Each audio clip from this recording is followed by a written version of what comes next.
I'll go ahead and start over. All rise and stand and remain standing into perpetuity. This is a sovereign living ancient, Article 3, Moorish American Al-Moroccan Universal Court action, and according to the ancient Noahide laws as stated by this Holy Congress, we are the sovereign living justices, and ego sum, Pauline Denise Ritchie, and my free chosen sovereign appellation is Light Tajiri Bay.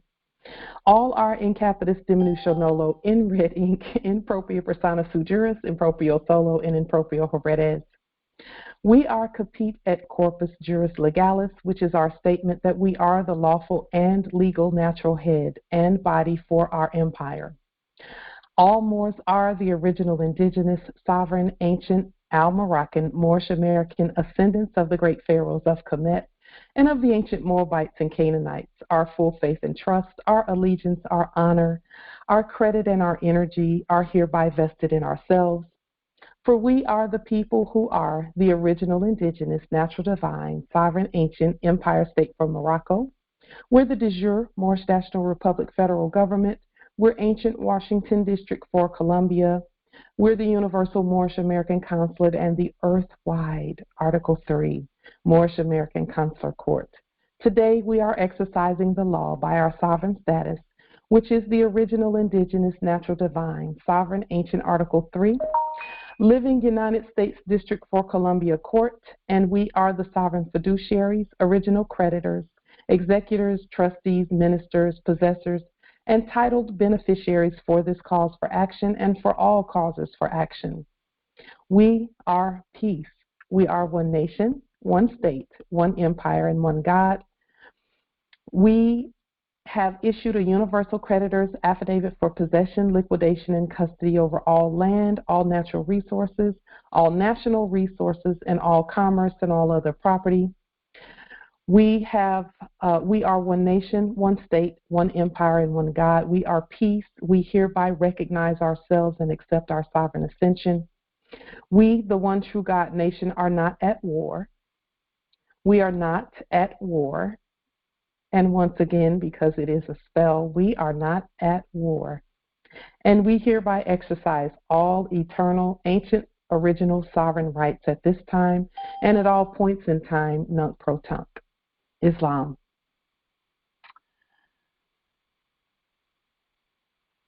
Can you all hear now? Hopefully you can. Okay, great.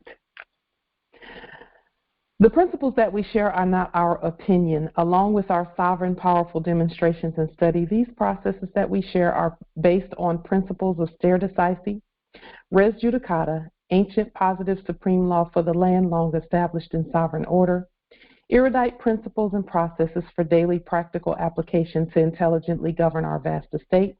Every day is what our ancient ancestors have given us to share with the ancient sovereign nations, tribes, clans, states, and governments at earth. For this we are grateful. And with that being stated,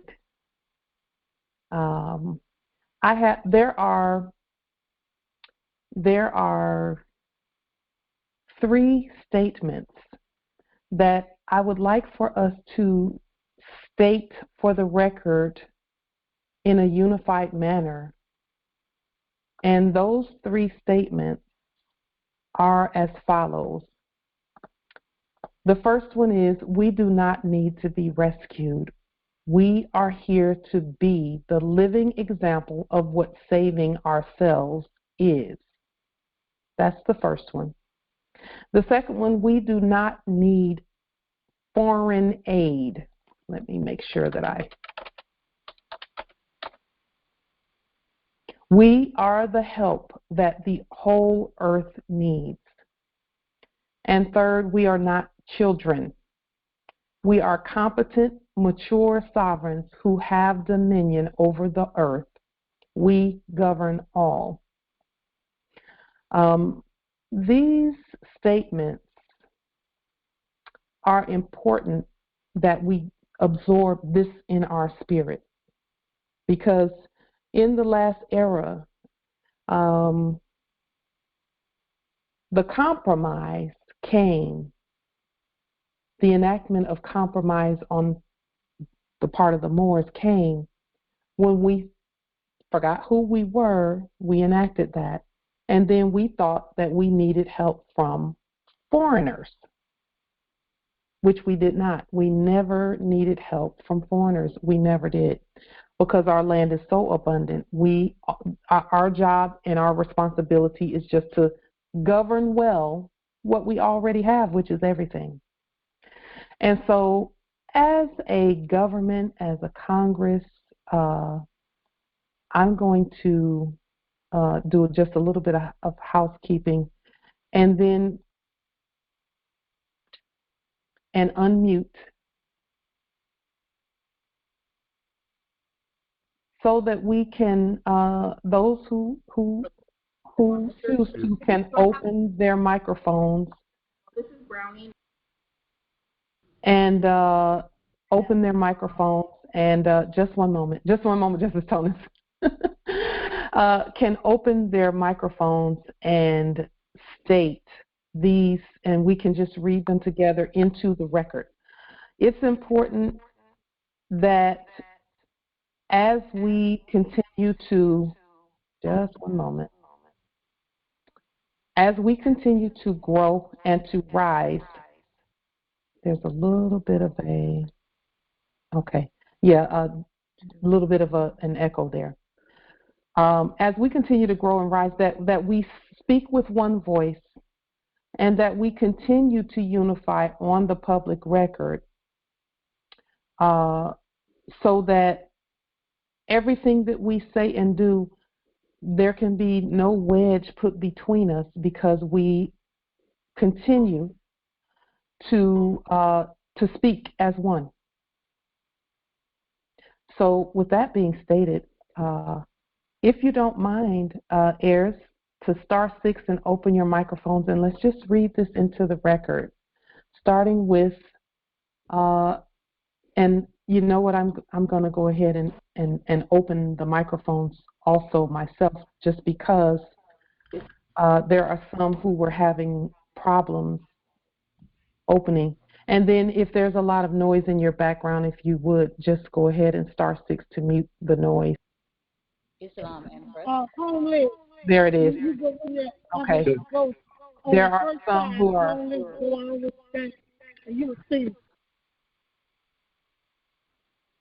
So those who, yes, screen, please? Yes, I can. Thank you so much, Empress, for that. Thank you, Empress. Since you're such a drunk, I'm going to call you Lit Tajiri Bay. We're going to call you Lit Tajiri Bay because you're a big drunk. Hey, Lit Tajiri Bay. Yes. Is you lit tonight, girl? Lit Tajiri Bay. Okay, we got that. Okay. So, let's go ahead and read. Can you see the statements on the screen? Yeah. Okay. If we could go ahead and just read these statements into the record, into our congressional record, so that our let Angela Bay speak, because she speaks and says, Angela Bay too stupid to read. Clarity. It adds clarity and vision. In the ancient records, our ancestors encouraged us to write the vision and make it plain, so that he that reads it may run with it. Take that vision and just go forth. And that's what we're all doing, because what we're talking about today is important. Your call be jacked tonight, Pauline. Your energy is sucked up.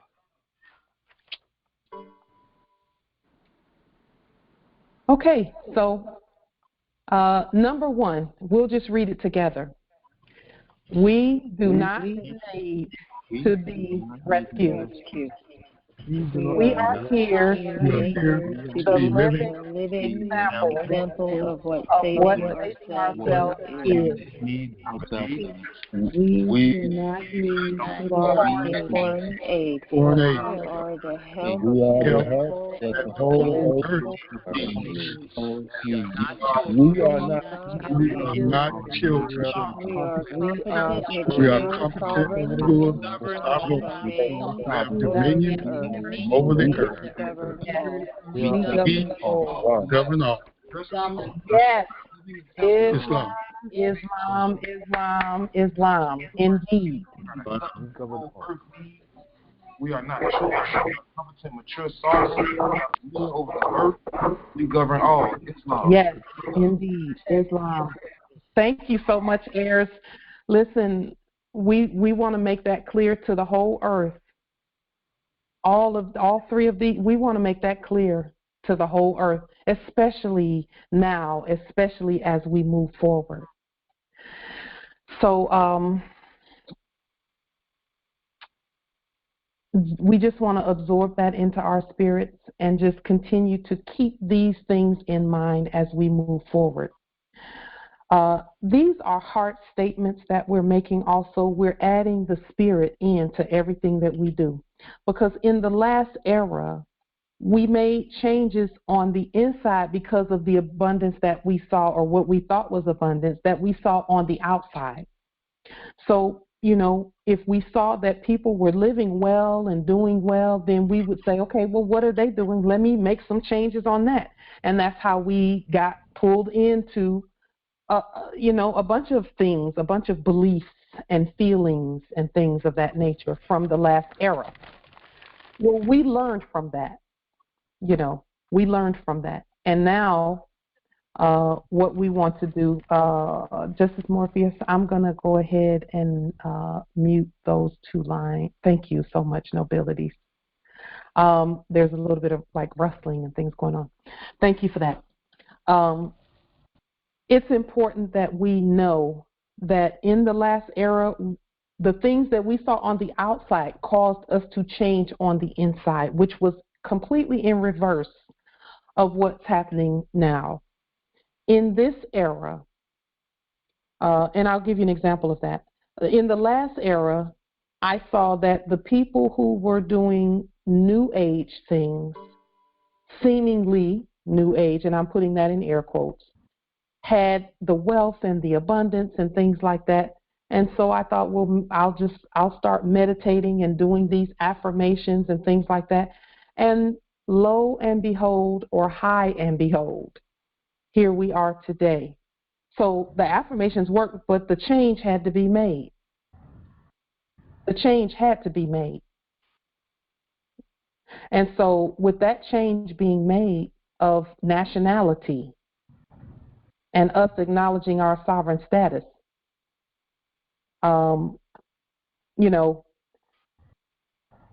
just a moment. Okay, is that, there's someone with anonymous, if you, okay, if they could keep it muted while we are doing what we're doing, and there may be something going on with the program, with the platform, I don't know. But yeah. So as we're doing the things that we're doing, this new era, our abundance, hear me when I say this, everyone, hear me when I say this. This is for everyone. In this new era, everything that we do is going to manifest from our hearts, from what's in our hearts. It's not going to manifest from anywhere other than that. Okay, I'm not sure what that is or where that's coming from. So everything that we do is our abundance that has produced herself at this time, the abundance that we have now, and the abundance that is yet to continue to manifest has already come from the heart. We all came to this with our hearts first. We came to this with our hearts. And all of the producing of the documents, those are heart-centered documents. They're peaceful documents, but they absolutely do govern with authority. And that's the difference. So it's important that we know this time that clearing the energy, knowing how to clear energy, meditation, if that is something that you can relate to. For other people, they pray. Whatever it is that causes calm in your life so that your heart can be clear and free to manifest the abundance because of what we're going to be talking about today. Today, we're going to be discussing a couple of things, but mainly where we're going next in terms of the driver license piece and also the gold coinage that comes with that. And again, we're taking it step by step, and we're leading the process with our heart first. All of us, we're all leading this process with our heart first. I'm particularly excited about this process because it involves everyone at Earth, everyone. There's no one who's left out of this process. So with that being stated, one question that the ancestors brought to me, because as I was working with Moors over the last few days and weeks, there are Moors coming in who, they've been on the sidelines watching these congressional assemblies, and then some have not been watching it. They just heard that, oh, we have our own money, we have our own this, we have our own that, and they want to get the delarium, but they say, oh, those videos are 3 and 4 hours long, and I just do not have time to watch them. And I'm going, you're going to have to watch them. You're going to have to, and Moors don't have to do anything, but we strongly suggest that you watch them where delarium is concerned, because those are gold receipts. And in the last era, and this was the question that the ancestors, because I'm always asking the ancestors, how do I state that to the heirs in a way that is heart-centered? Anything that we have to say, we want to state it from a place of our heart first, and then, everything else. And, the Moors that, I had one more who has, gotten delarium, plenty of it, and still not, and asked the question about, are they authorized to use delarium? And I thought, okay, they came for the money, but they don't really know how to use it yet. They don't know that it's for everyone at Earth. And so that told me that they hadn't really been paying attention to the information that we've been sharing. So I said, well, how do I say that to them in a way that where they will get it, to this particular Moor who, who he means well. He means well. His energy is great. He's very peaceful. But he didn't even know whether he was authorized to use delarium. And we stated in the past, and then every now and then he'll send a question about how to use certain things, resources that we've placed on the public record as national resources. And so the ancestors gave me this question to ask. In our sleep, was there a need to be educated on how to use money? And I put the word money in black because we know that was not money back in that time period. And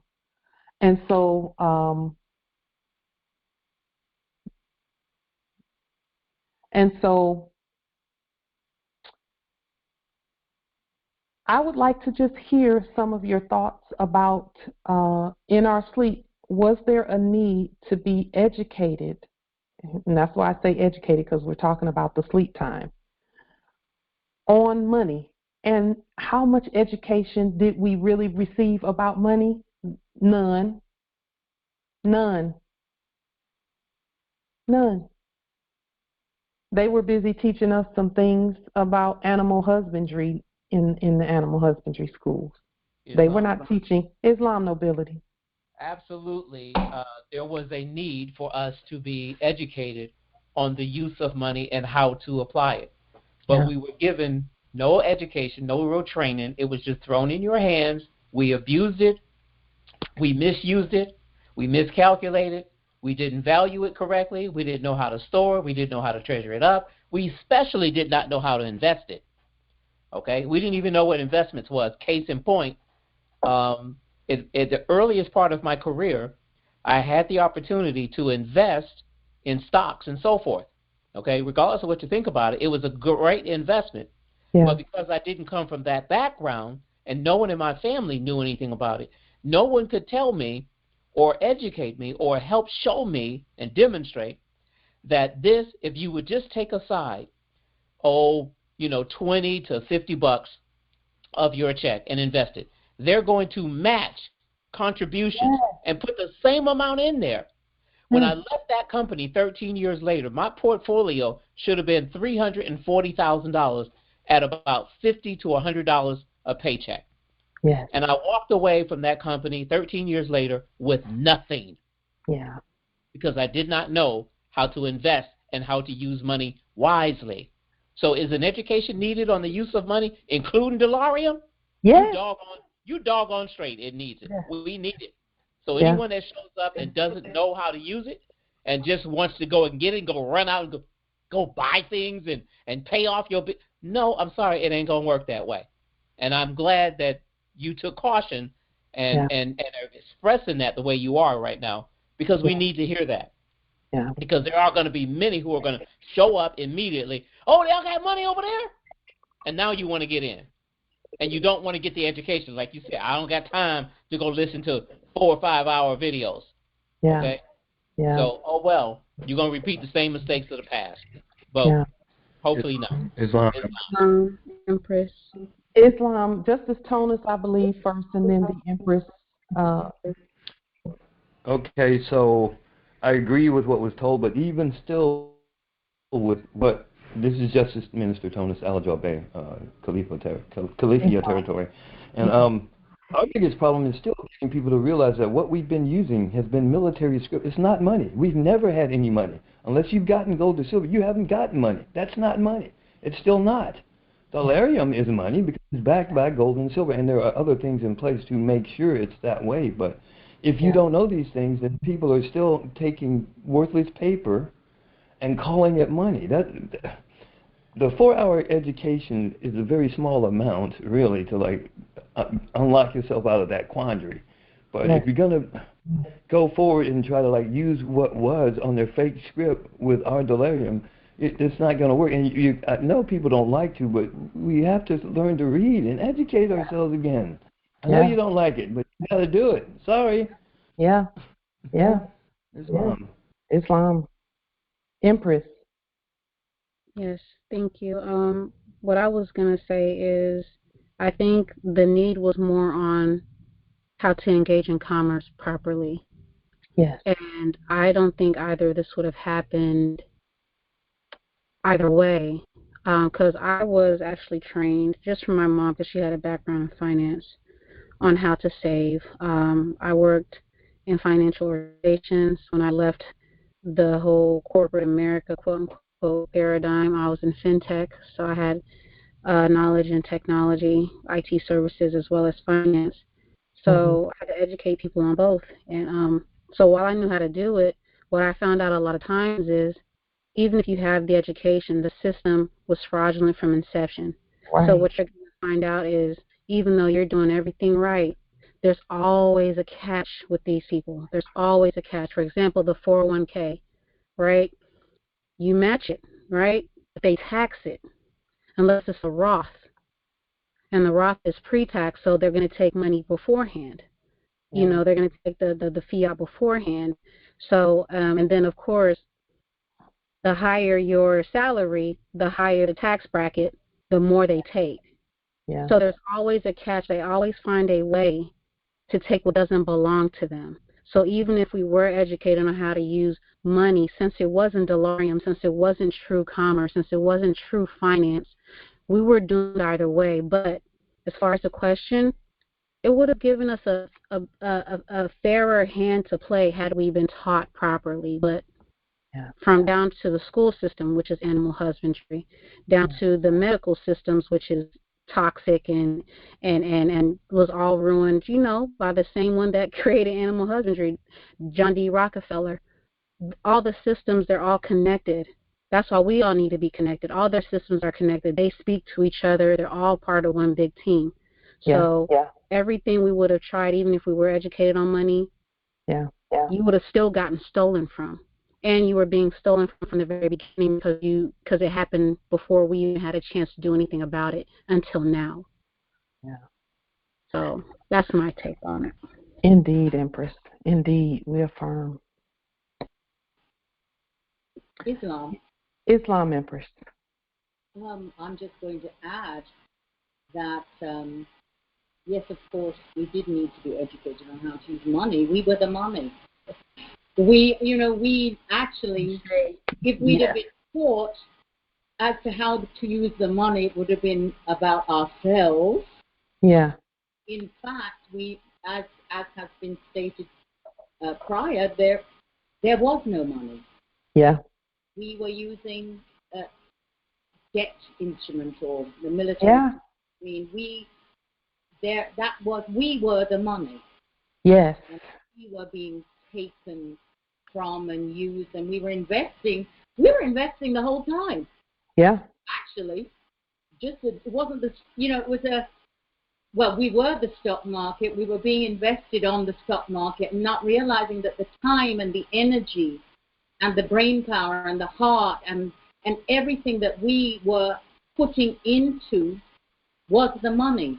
Yeah. And we were taking from it was being taken from ourselves, but we were also taken from our sons and daughters and our families. And so absolutely we needed to be educated on how to use money, but we first and foremost needed to be taught what money was. Yes, indeed. Wow. Yes, indeed, Empress. We needed to see, and it was not for us to know that what we were handling was not money, because we would have done this sooner, maybe. But I will say this: from that era, we did bring the skill set that we have now. Cool. So the animal husbandry schools did give us a skill set, the basic skill set, that we're using now to uplift for all of fallen humanity. So we can't be too mad about it, but, now's the time. Anyone else? I think, can I just, I'm sure, Empress. It's not even about being mad about it. It's just fact. Yeah. There is no point to being mad about it. It is what it is. It was what it was. Like you said, we have much from it. And now that we are awake and can see what it is, well, now we take and we do different. So I wouldn't say I'm mad about it, even though, mad means crazy. Yes. But, yes, I am. Indeed. Islam, nobility. Money is equal to blood and time. Blood is time is equal to money. Yeah. What you create is your hand, and your feet take you to, and your brain, which is your head, created in your mind, is all money. That is commerce. Wherever you lift your hands to and you walk to is commerce. Until we understand that everything we do in life is commerce, we will understand what money really is. Money value is our energy, our blood, our sweat, our time we put into anything we created. That's our money. That's the real money. And everything we do is back and gold. Because we are the right earth and we are the right people of the land, and we are the living people of the land. Yeah. And in our seas and in our DNA. So commerce is done and used with our names to make these corporations succeed in everything they do and prosper everywhere. So what we need to do is reverse it and use it in our everyday life as cycle and create our own money as we using our own fiat, and that's it. The same way what we do. We pay bills and keep records, we keep receipts, we keep notes of our expenditures and our receipts, we keep notes of our intake, our cash as a purchase, our sales purchases, our cash purchases, keep our sales book, we keep ledgers. Yeah, keep ledgers. Yeah, that's how we keep our money intact and our business intact. Islam indeed. Yes. So, yes, we keep ledgers, we keep records, keep track of everything. We were not taught anything beyond the 2 plus 2. But see, it was not for us to know that in that system, or else we would have become so successful and so wealthy that we would not have come out of that system. I have there are some in my clan who have perfect credit scores, quote unquote, from that last era. But if you think about what's really going on with, quote unquote, raising interest rates, they're still being taxed, just like everybody else, because inflation is a tax. So, Can I yes, have something to that? Yes, indeed. That was actually a perfect segue to the example of what I was saying, because when I first started out in that last era, and I was trained to be very responsible with money, I had almost a perfect credit score. But when I went to go get a loan for a vehicle, I still was given resistance because I didn't have credit for long enough. So there's always a catch, and I didn't learn that till I got there. So even with having the perfect or nearly perfect credit score, if you're new to credit, they still will see you as, an unreliable, not credible. So there's always a catch. Always something. And that's what opened my eyes to this whole system, that something's wrong at a very young age when I started out being independent. I'm like, there's something wrong because I'm literally doing everything right, and I keep getting doors slammed in my face. Everything in school, that if you do this is what, it wasn't happening that way. Literally, I'm doing everything right. I had almost an 800 credit score, all my bills, everything with my payment history, 100%, everything. No marks, no flaws, but because I didn't have credit established long enough, I still got a no. And there was a lady in there who had maybe a 650. She got along. She walked out with a vehicle, and I'm like, wow, because she had a longer credit history. So, yeah. You know what? It really wasn't because she had a longer credit history. It was because they had some underlying paperwork on the foundation of that her application was attached to, that gave her a status over yours. Right. You literally even get taxed if you're black.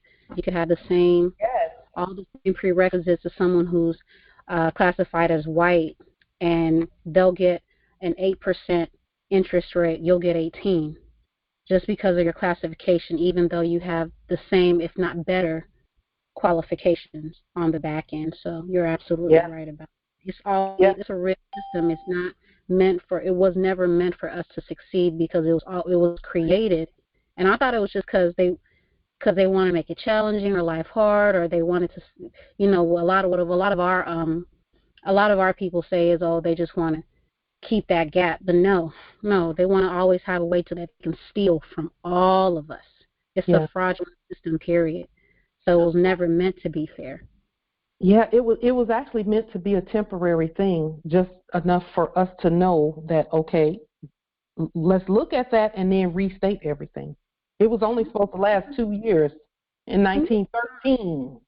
Yeah, can you please expound on that? Because when I hear that, it makes me wonder, why would our ancestors allow for that? Why would they want us to be subjected to that for us to learn? Do you get where my question is coming from? I Like, do. it's strong enough for them to learn government. I do. So our ancestors knew that foreigners would come. They knew that foreigners would come who knew about the systems. And so in order for us to learn the system, we had to go through what we just been through so that we would know that, number one, you don't turn the checkbook over to nobody. You don't turn the printing of the money over to anyone. Oprah said that. She's like, I don't turn the checkbook over to anybody. But see, even her, all of them who we thought had a whole bunch of fiat are having problems now. And so, you know, it is up to us, and that's why we've done the things that we've done, because no one should be printing our resources and having full control over our resources that are ours. And see, when you go into those places like the example you gave, Empress, about you went and then there was someone else who had a lower score and they got what they came for, it's because there's something there that you did not see. And it was the status that they had on their record. They had you as stateless, not even just black, but stateless. And stateless people are automatically listed as refugees with no resources and indigent. All of that? Yes. Wow. Wow. All of that was following everybody. Indigent. Not indigenous, indigent. Islam, nobility. I have to remind everyone of an incident that literally happened in our recent history with Katrina. Barbara Bush was in the helicopter going with her husband overlooking the people that were suffering from Katrina. And she called them, and it was in the news, reported and written. She said, look at all those refugees. Because they were stateless. Because she knew they were all black, Negro colored, sitting in Katrina. Yeah. They were stateless. And everybody got upset about that and started picking on her and picking a fight. And she told the truth.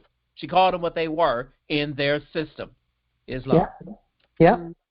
And listen, that's by their own confession of thinking that they're Negro, black, colored, and African American. That's by their own word. I found out recently that African American, there's actually a patent on it. There's a patent on black and all of that other stuff too. It goes through the U.S. Trademark and Patent Office, and they know that it is not the living, breathing people. That is crazy. It's property. All persons are property. And that's why we say what we say and we state what we state about persons. We are not persons, but we govern all persons. All persons is just an all caps name. That's all it is. Or in capitis diminutio minima even. Those are persons. Anything that's on paper is a person. And that's why it's so important for us to manifest the way that we're manifesting now, where we come out the virtual world and have some hard assets and some hard things that we can see, some real money that we can see and use and exchange, and not just have everything exist in outer space, if you ask me. You know, so yeah, because this is our land. We're not refugees, but see, Martin Luther King said something about refugees too, didn't he? He said that they were refugees in their own land. That was one of the last statements he said, because he Once you start talking about the land, you're going to have to declare your nationality, or else,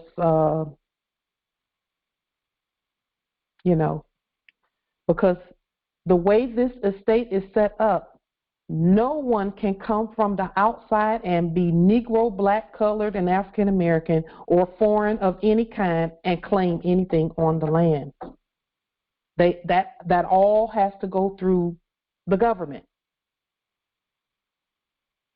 Period. Now, do we want everyone to come from everywhere? Yeah, we do.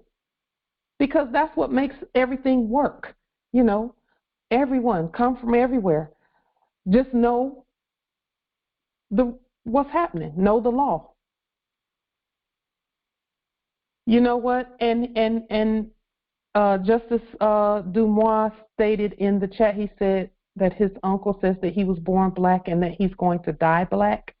That's a very true statement. And he doesn't realize that status is already dead. That status is. He may not be, but the status is. So that is why what we're doing is so important. Yes, we have to know how to use delarium, and that is what we're going to be focusing on, is our money, because it's important. We had to learn it on that other side, and we see the results of not learning how to use it. We see the results of that. But see, when back in the day, Islam, Empress. I can wait till your statement is finished.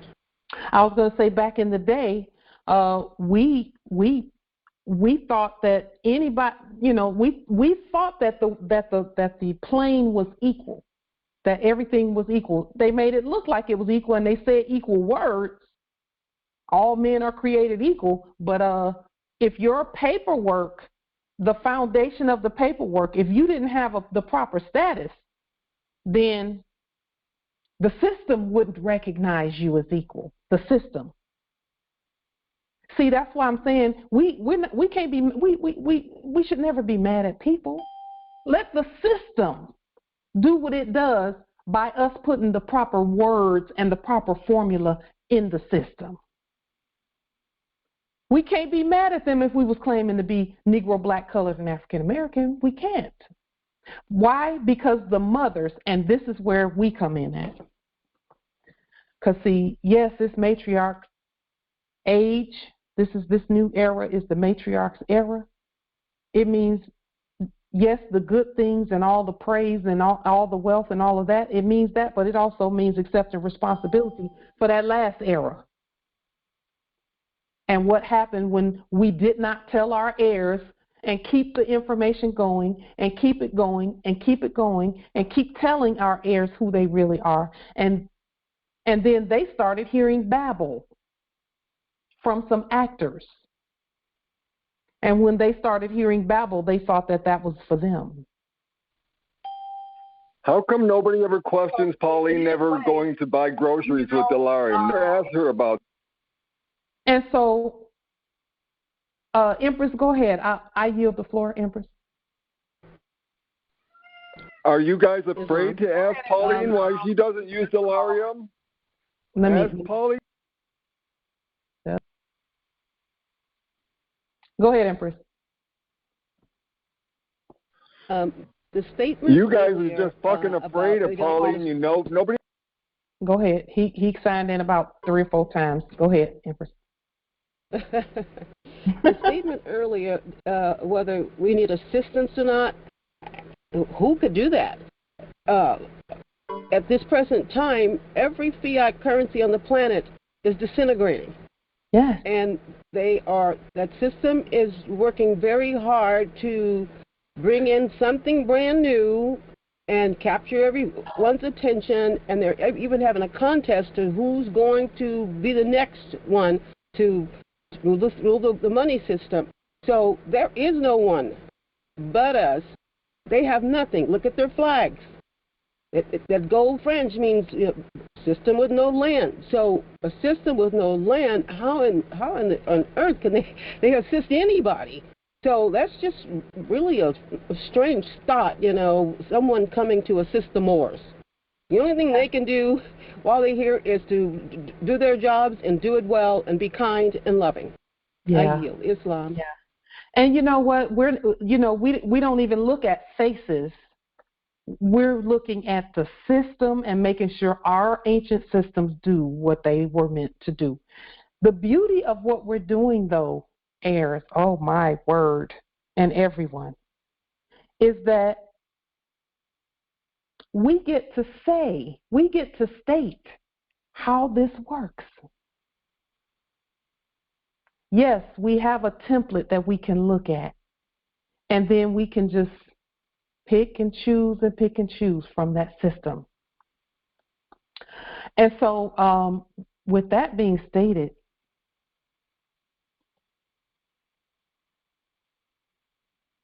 I'm not sure if many of you have heard of George Orwell. George Orwell was a subject in the office of author.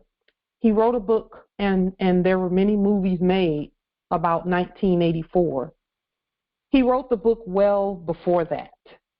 But he was predicting that in 1984 it was going to be a totalitarian, quote-unquote, government, and everything was going to be locked down, and people wouldn't have freedom of movement, et cetera, et cetera. Well, he hid some words in the book. He hid some truth amongst all that fiction. He hid some truth there. This is what he said. Every record has been destroyed or falsified. Every book has been rewritten. Every picture has been repainted. Every statue and street and building has been renamed. Every date has been altered. And that process is what he said. He said it continued day by day, minute by minute. He said history has stopped. And he was referring, that was actually pointing to the Moors, because all of the revisions that were done, all we're doing is saying, okay, we know that there was falsification of documents, and we know that everything was revised,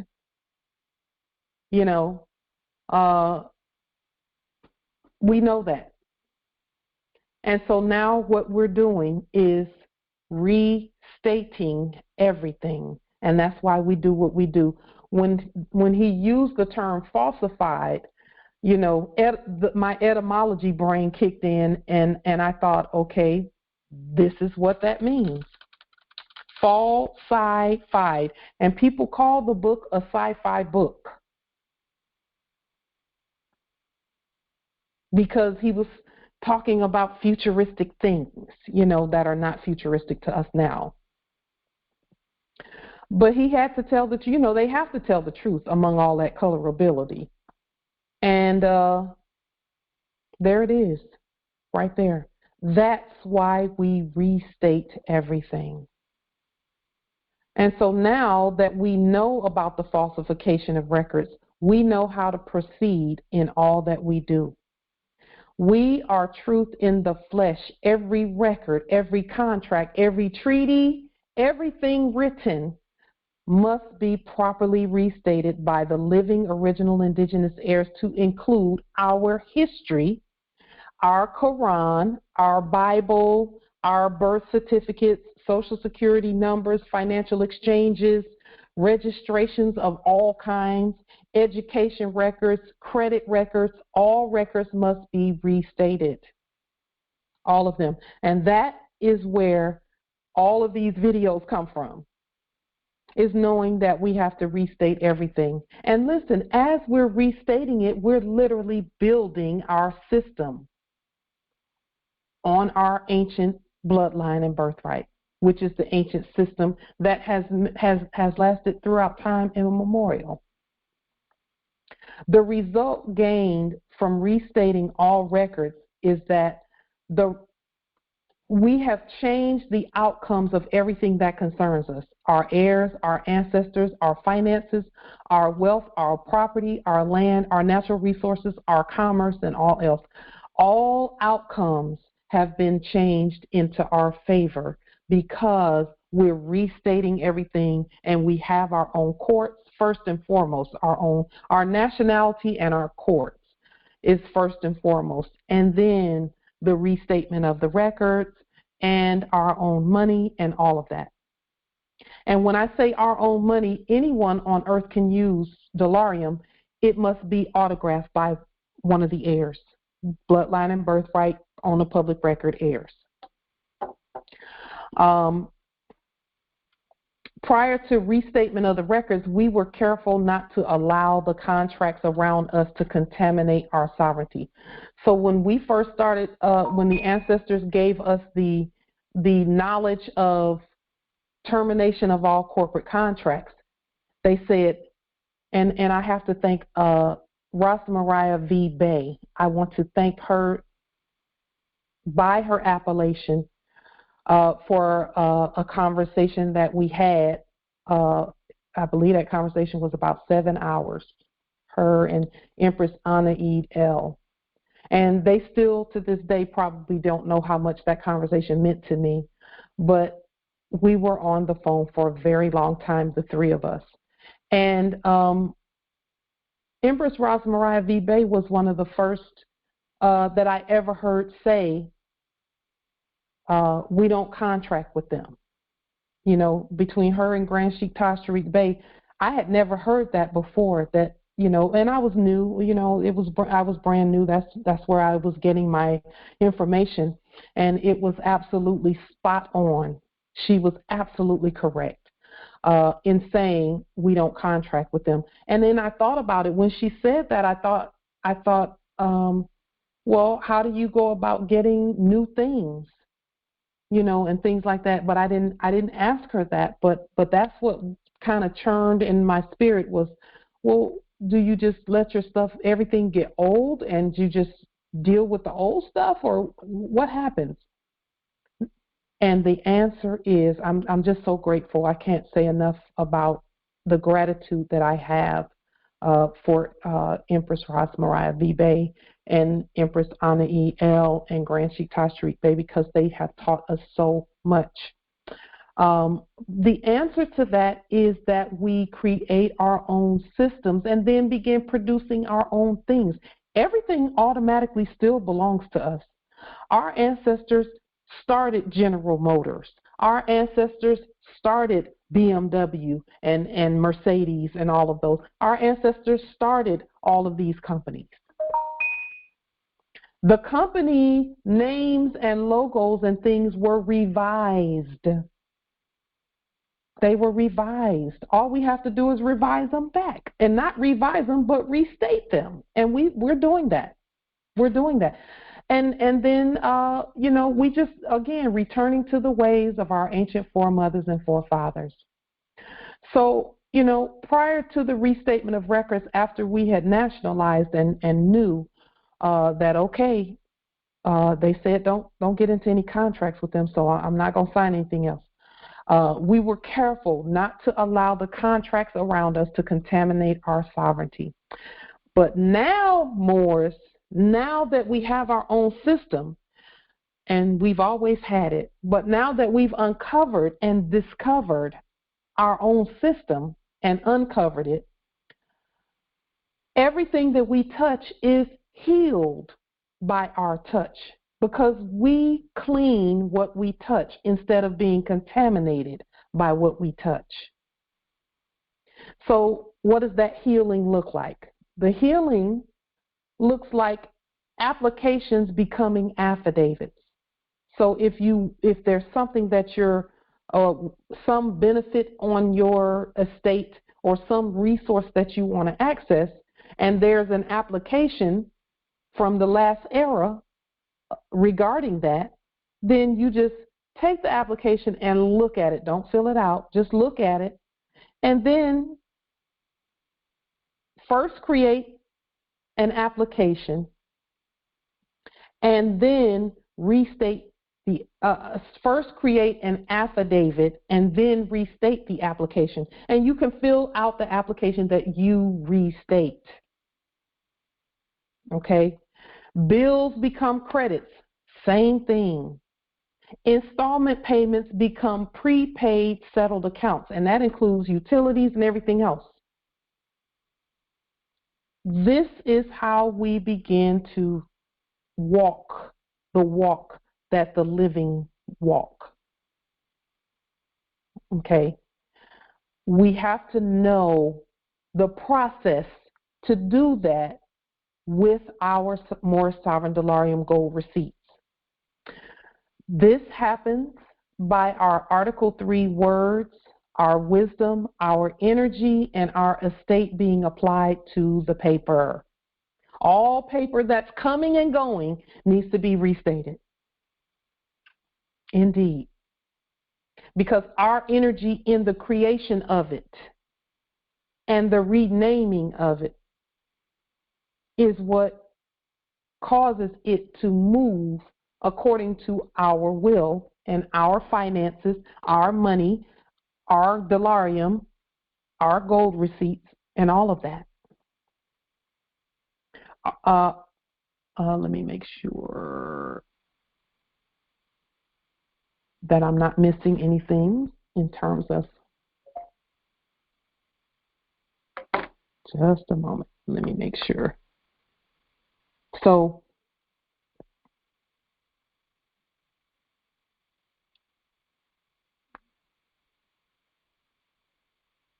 just a moment. I want to make sure that we're not missing anyone.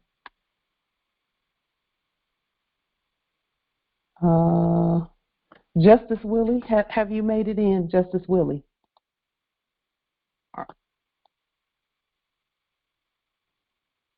Okay, the conference is unlocked for those who want to come in. It's unlocked. Just one moment. Let me just make sure that everyone is aware. Brother Sharif, did you make it back in? Justice Sharif? Let me just make sure.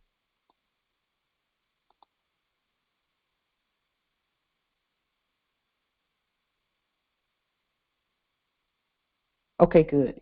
I see you there. Good. Okay. So, the driver license restatement. When I say restatement, we want to take a look at what was previously being used as guidelines for driver licenses, so that we will know that our licenses that we issue are absolutely, and again, we know it already, but we want to reaffirm and continue to affirm on the public record the truth of the documents that we produce and restate and create. So I'll put the link in the chat so that you all can see what How come nobody has a free conveyance to use that freaky driver's license with? No free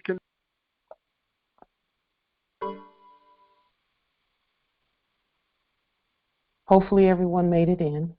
Okay. Come on, Pauline. When are you going to go back to Mercedes? Okay. So now, this is what we want to take a look at, because as we were designing the driver's licenses that we're going to be issuing for the one gold coin, we looked at what are the characteristics from the last era of a driver's license. What were they using? And we know we can edit this and change it according to our will. We know that. And that is precisely what we did in the design that we've been that we've been showing you. Just a moment. We showed you our driver's license that we created.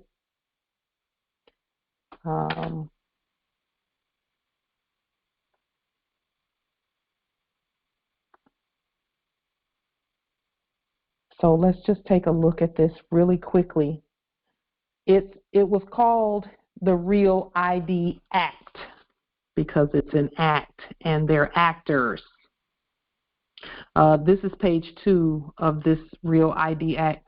But for those who want to look it up, Title 2, House Resolution 1268, Real ID Act.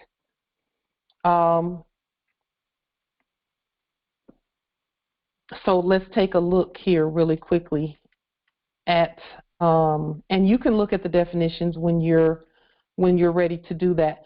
But it says here, features on each driver's license and identification card issued to a person by the state. We are the state, okay? And we're issuing it to persons. All Moors have a person under their authority. My person is called Pauline Denise Ritchie in capitis diminutio maxima, or in capitis diminutio minima, or in capitis diminutio nolo, but that's not a person, that's a sovereign. But in capitis diminutio maxima, all capital letters. In capitis diminutio minima, the first letter capitalized, the rest of the letters lowercase. Those are my servants. Those are my persons. They belong to me because I created them. See, when in our sleep, they were created by someone else. So now we've said, okay, we're of the majority. We are competent to create persons and govern persons properly. So that is what we're going to do. Just a moment, let me.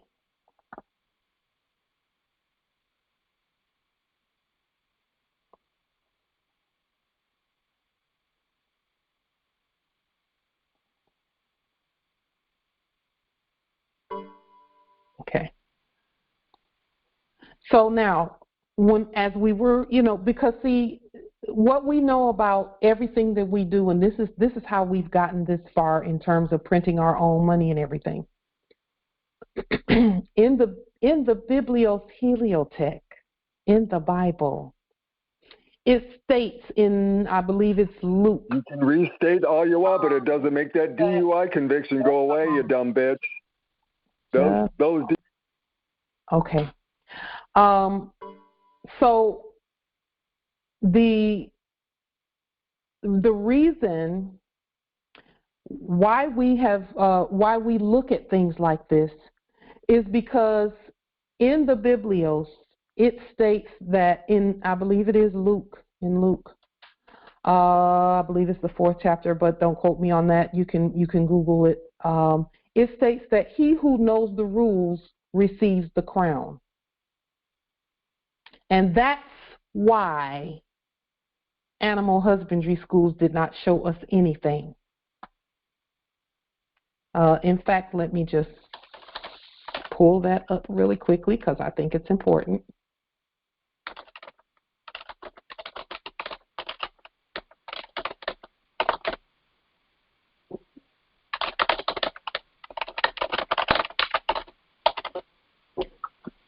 Here, let's take a look at that really quickly. I just want to, Ecclesiastes, the 11th chapter, verse 5.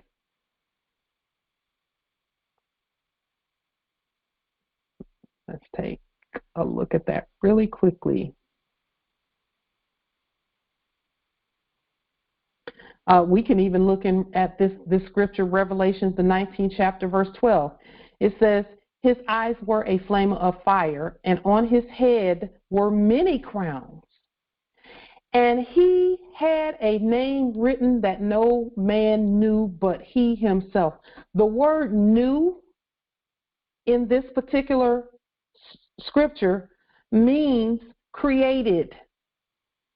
Because, see, no one knows your creation better than you. That means that he created the name, and no one knew the name but he himself. That's where all those crowns come from. That is how you prosper, by creating your own person. And you don't let anyone else talk about your person, and you actually think that they're talking about you. So when foreign energy comes and says, Pauline, blah, blah, blah, blah, blah, I'm like, okay, they're not talking to us, so let's just go ahead and boot that and mute it and boot it. Because no one knows my name that I own but me. That means they didn't create it. How you going to know it if you don't create it?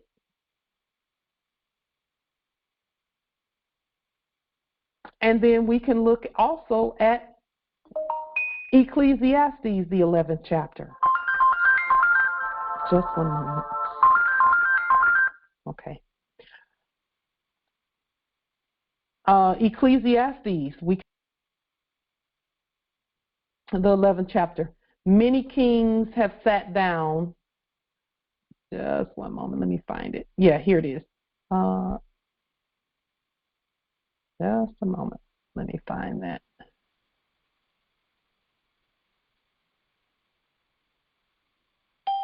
Well, just so that you're aware, this chapter is about prosperity. Okay. Ecclesiastes, the 11th chapter, verse 5, many kings have sat down upon the ground, and one that was never thought of hath worn the crown. One that was never thought of. That means nobody created him. He did all the creation. And that's where the crown comes from. Okay? I mean, this is, to me, these are things that were hidden from us. You know, anytime we saw Revelations 19:12, we would have never thought that that meant to create your own person so you can use your own person. So that you can wear as many crowns as you want to wear. Who knew? We know now, though.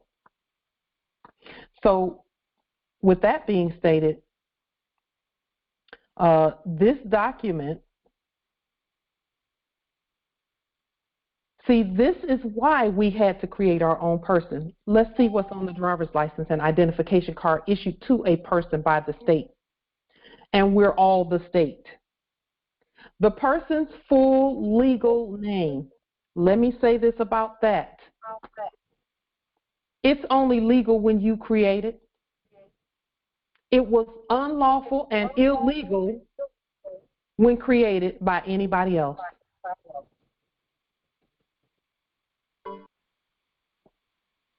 It was unlawful and illegal when created by anybody else. And that's why they could collect people and suspend the driver's license and take people to jail because it was their person on that driver's license that we thought was ours. And so now we're stating that we're the state and we create our own person, and then we can issue as many instruments as we want to issue. And we as the state can issue them to anyone. And let me say this about that. That whole thing about migrants overrunning the border, they're all coming with gold in their hands because they heard that we were awake. They know what real money is. We did not know. We didn't remember. We didn't remember. They know. Down in Brazil and Venezuela and Argentina and all of those places, they know what real money is. And so the person's full legal name, the person's date of birth. See, the living have a solar return. We have solar returns. We have, rotations around the sun, and we have all of that. And then our person has a date of a birth date or a solar return, even too. If you want your person to have a solar return, then your person can have a solar return. The person's gender, the person's driver's license or identification card number, a digital photograph of the person. And again, your photo is not even you. You're you. So if someone were to hold up a photo and say, "Is this you?" like in the last era, you can always say, "No, that's not me. I'm me. I'm me."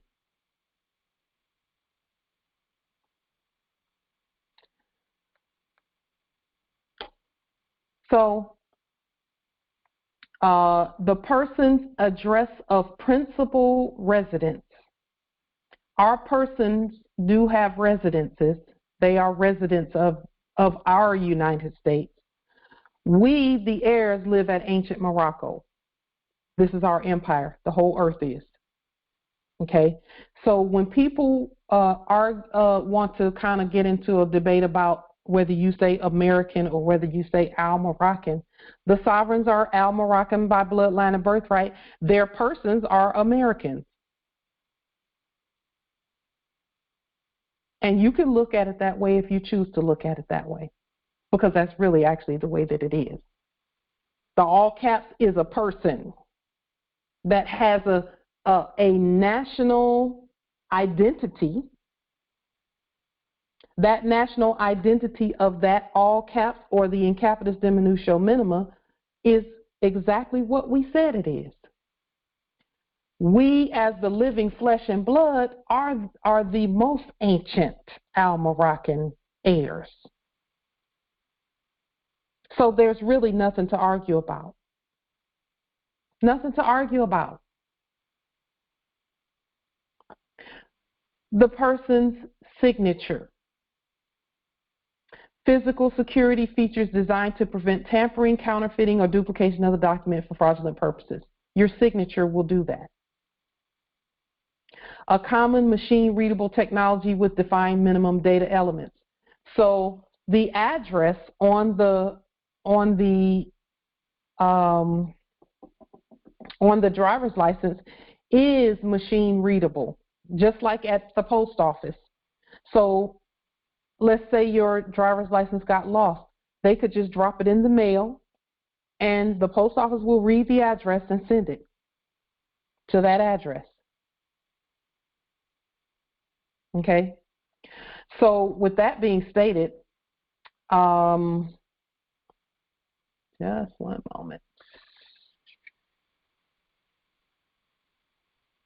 Just a moment. So yeah, it's, the things that we're doing in terms of the driver's license piece is for everyone. Now, Moors, we have made an agreement among us to do this in a unified manner. Are there any questions, comments, or wisdom with regard to the processes that we've put forth thus far regarding the driver's license and the rollout of it? Islam, Empress. You did go over a process earlier leading up to this where you said that, it's going to be this is the precursor for us using our delarium the proper way. I missed half of I caught the part where you said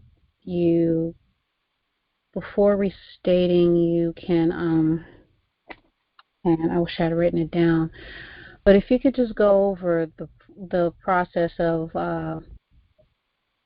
I guess, an affidavit, the affidavit and then the restating. There's a certain way that you laid it out. It wasn't detailed, but it was like this, and this is needed. For the driver's license, okay. Is that what you're referring to? For any document, really. And it had to do with, let me see. Let me go to my screenshots, because I remember what you were what slide we were on when you said it.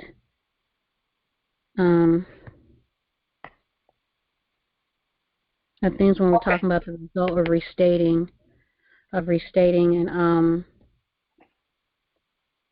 that pretty much what healing looks like. Applications become affidavits, they'll become credits, installment payments become prepaid. The process that establishes that. We kind of laid out 3 different measures. So these 3 applications become affidavits, bills become credits, installment payments become prepaid settled accounts. We've talked about this many times in the past about how to restate something. So any paper that you receive, you can restate it by first, this is the way I restate things. If it's something that I pulled off, pulled up on the internet, I usually can. If it's a PDF, I can restate it as it is. And we've shown how to do that, where you just change the language, you change the color of the writing, and all of anything about it that does not settle your spirit.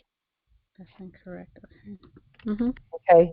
So with applications, many of us can look at an application and it'll say name, and we'll say, okay, let's take the word name out and put appellation, or let's take address out and put mailing location. It just depends on what that application was for.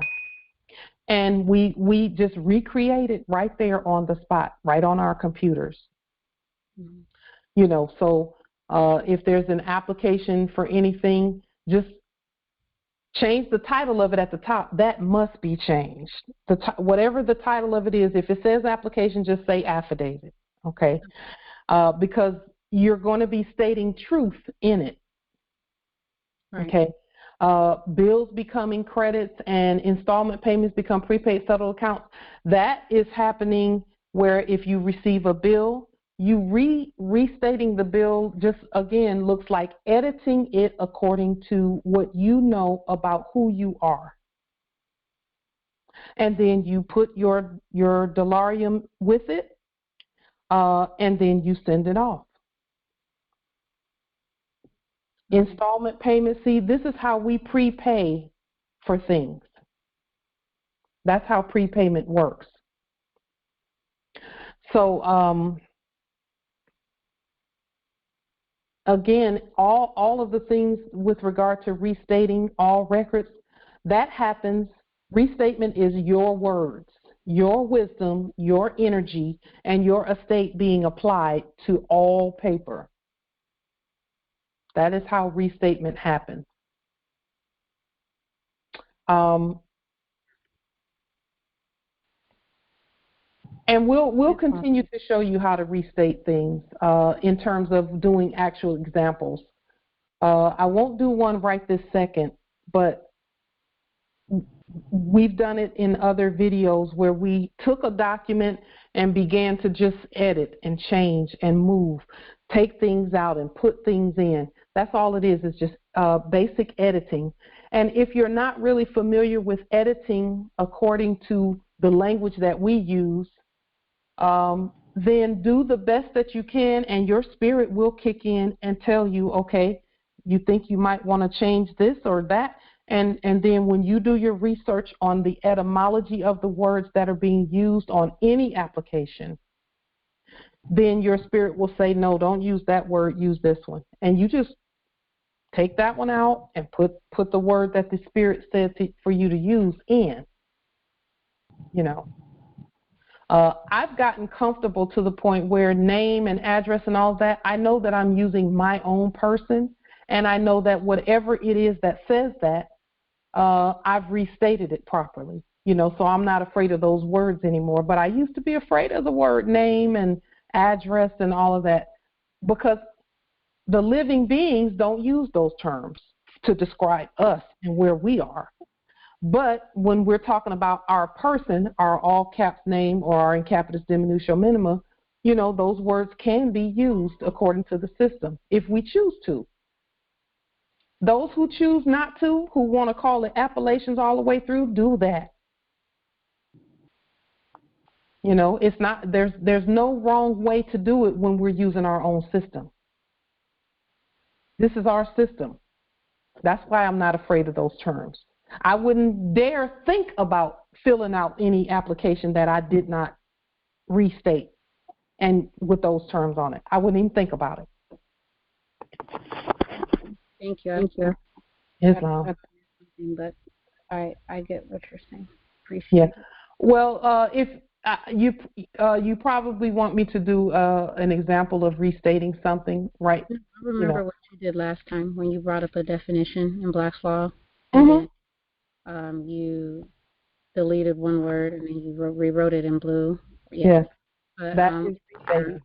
I cut out for a second. I thought that you actually had like step 1, step 2, step 3. This is all needed. So I thought I missed something, but I remember. When you say this is all needed, what do you feel like is missing? I just feel like I heard a part about an affidavit. I know everything has to be like an affidavit, and then the bill itself. So I'm not sure exactly what you were saying, what the part that I missed. Okay. Maybe I didn't miss anything. You haven't missed anything. Applications, if it says application at the top of the page, then just change that to affidavit. Okay. On any application. On any application that you're doing, change it to affidavits. And then go through it, and any terminology in there where they're requesting things and asking for things, any terminology that you don't feel comfortable with based on what you know about who you are, then change it. Change it all out. And then always put your fiduciary document with it. And that process is the same for applications, bills, or installment payments. Okay. That process is the same for all 3 of these.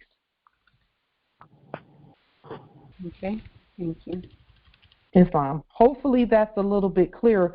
But Empress, if it's not clearer, give us a little more time to be even clearer, because we want to be as clear as possible. I believe I got the part I was missing. Thank Islam. you. Appreciate it. Now, I'd like to share with you all, with regard to the license piece, a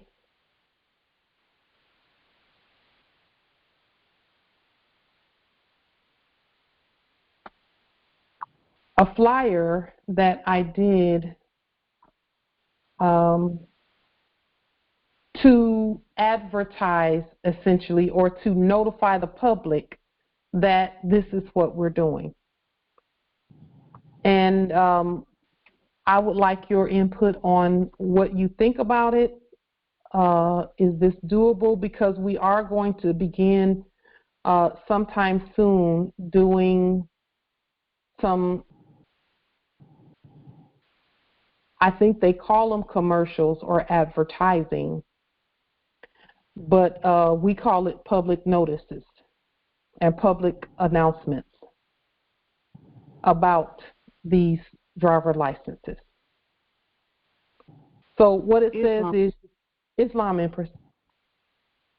I'm actually sending out a notice now regarding that, dealing with one of the corporations for a energy company for Rhythm, and basically dealing with the driver's license or ID, and they're requesting a expiration date, and that's their issue, because I already have, my driver's license or travel license, and it does not have an expiration date on there. And how I'm dealing with that is based on religion and letting them know that we don't have an expiration date. Now, with the Real ID Act, it asks for expiration date. So is that something we're going to consider but not an expiration date, just a renewal date? If the renewal date can be used as an expiration date in the system, renewal just means another one will be issued when you want another one, but it does not expire. So if exactly. but yeah, see, that's what I'm saying. And that's a beautiful question. Thank you, because it gives us an opportunity to show that we have given study to what we're doing. So they can put that renewal date as an expiration date in the system. They can do that if they want to do it. But that's what I told them. Yeah, absolutely. Well, let me ask you about that, Empress. So you showed them your a driver license that you created? Yes, I actually have it from when I was in the temple. So I've been using it for like maybe 5 years, and I haven't had issues up until just probably about the 6th of this month when I changed energy companies. And they said that they would not take it, and usually they weren't asking because I don't use their social or anything. I just tell them, I don't believe in slavery, so I don't use this. So, I have another process. So, and they asked for ID, so I submitted that as the ID, which I have used for everything else. I've never had an issue, even when, detained. I've used that for everything. And this particular company said that they couldn't use it because it did not have an expiration date on there. But okay, so I basically came back with them with the indigenous laws, and I also came back at them with religion and basically told them that I don't have an expiration date. You're violating religious laws, and you're violating, the laws for I'm going back, look, for rights of Yeah. So I put both of those, and I'm actually creating the notice right now and including, everything on there. Yes. Beautiful, beautiful, beautiful, beautiful, beautiful demonstration, Empress. Islam. Yes. So it's those things, we looked at what was necessary, and we said, okay, we're going to make what we do, first of all, it's ours. Second of all, it's going to fit our system. And third of all, there will be no challenges to it because it's going to be exactly what it should be. But see, again, it has to be created in our state, not the dead state. So, yes, Empress, I like what you're saying there. Before I woke up, I had not ever even heard of a Moorish Science Temple. Never even heard of it. And I'm like, wow,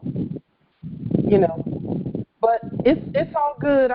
I'm because our ancestors know what they're doing. I trust them on everything they showed us in the past and everything they're showing us now and everything they've shown us about our future. I trust them. And I'll say this, and a lot of the things that I learned came from sitting around my elders. So I went into the temple because of information that, resonated because of what I learned from my elders. My great-grandmother lived to 112. So I sat around my elders, and I saw some things that resonated with me that were tribal, that resonated with what I saw, some YouTube videos from the temple and Tajiri Bay.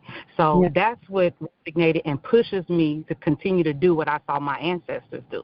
Yes, indeed. I know it because I saw them demonstrated as an heir, a young heir, and I got to sit in on their meetings. So when I do stuff, it's because of what I saw my elders do. Yeah, indeed. And this is that's a valuable erudition. Go ahead, Empress. I'm listening. Mm-hmm. I was just telling you who this was. This is Empress Nabi. Oh, Empress Nabi, thank you for that. Thank you for that. Listen, Empress, we're just you're very fortunate to have had the experience of sitting at the feet of the elders. Very fortunate to have had that experience. Yeah, I had never heard of a Moorish Science Temple of America in my sleep, and when I woke up, I was over 30. And I had never heard of a Moorish Science Temple. But I trust our ancestors. They know what they're doing. Empress Cynthia, what you said earlier about who can assist us, no one can aid us in what we're doing because everything belongs to us, and that's what I love. I'm so glad you pointed that out because it's important that we know, Noble Phoenix, indeed, it's important that we know that it's all up to us, that we have the authority to govern the process of the money and the commerce on our own land. And that process starts, it's a heart-led process. It's not a process that's led by codes and statutes or anything like that. It's led by the heart. It's a heart process.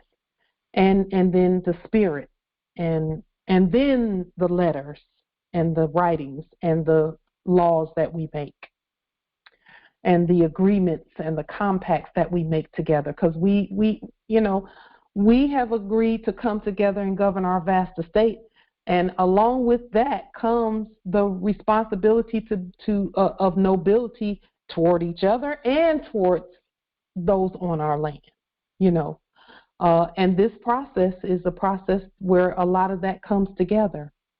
Is who is it that's traveling back and forth on the land? Who is it? And we're prepared for whatever comes because we already know what governing is about. And our ancestors will make our way easy. They wanted us to they desired that we get up off of our tail and get governing. Okay, we don't have tails, but get up and get governing. It's funny how they had us saying that in our sleep, saying that we have tails when we know we don't. Islam. Okay, moving on. Islam, Empress. When we issue the traveler's license to the subject, are they going to need an expiration date? I know in that old system, that expiration date was the end of the contract, supposedly. Yeah. So are we going to follow that same program? Yes. Of an expiration date for the yes, okay, all right. Yes. You know what? Yes, we are. And here's the thing. We didn't know that there was some documentation in the background that told them certain things that we didn't see on the driver's license. But again, we will know who has nationality documents on a public record and who doesn't, depending on what you send. We stated here that to receive your federal driver's license, mail the following: an old driver's license, it can be expired or current; a driver's license address, in other words, driver's licenses will be sent to the address on the driver's license; signature in blue ink with a white background; state that you domicile or reside at, let me put that word there, passport style photo with a white background.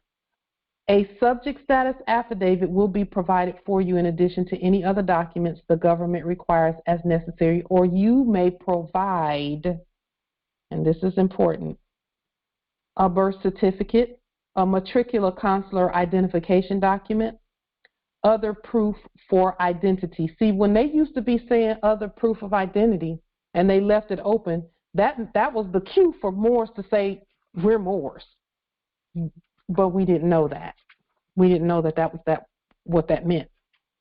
Notification if status, nationality, or subject status cannot be proven, all persons are still eligible for federal driver's license as government subjects.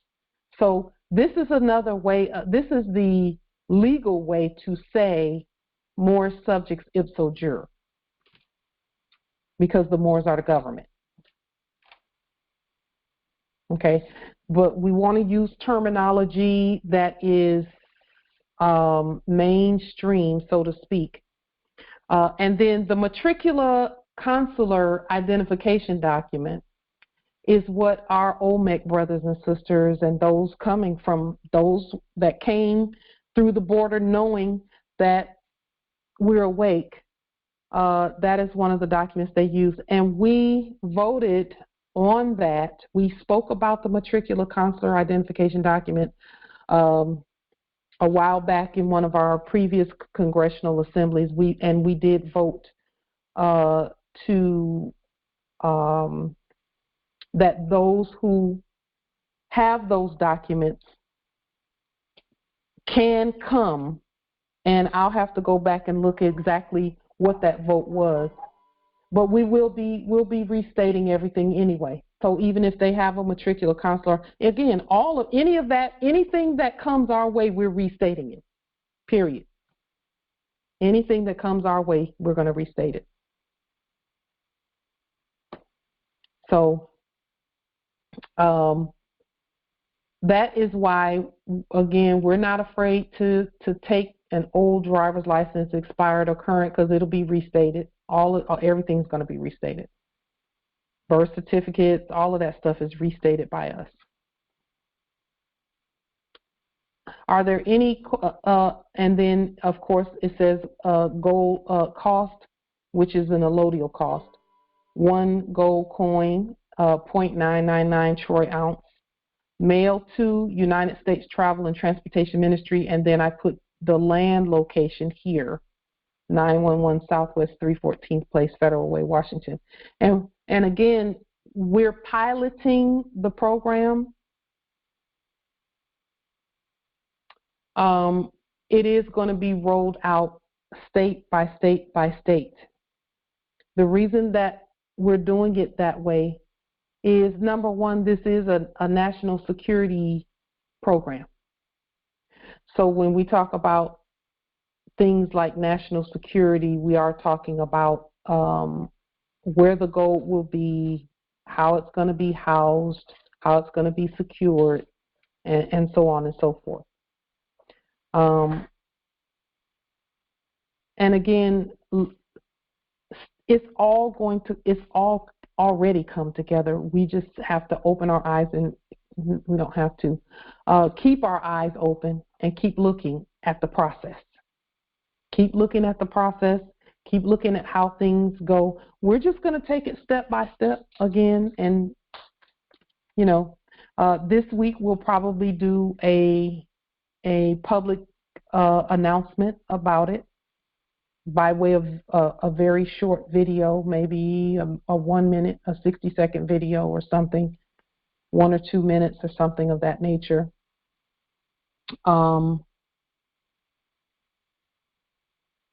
Here's the things that we're bringing forth in this process. The first thing that we're bringing forth in this process is, and Morris, please think about this, is generosity. Because we have so much, we have everything, this process is going to make it so that those who come here can live a life that is a good life. Okay?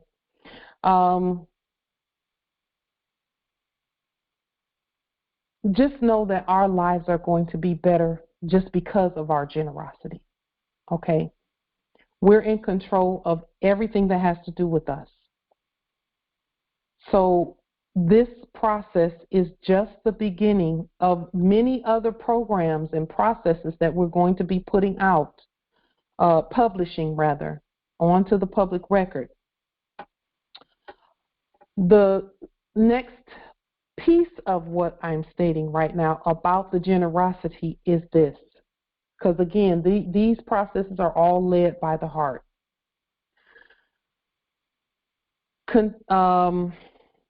Contentment may not be the right word. I don't think that's the right word.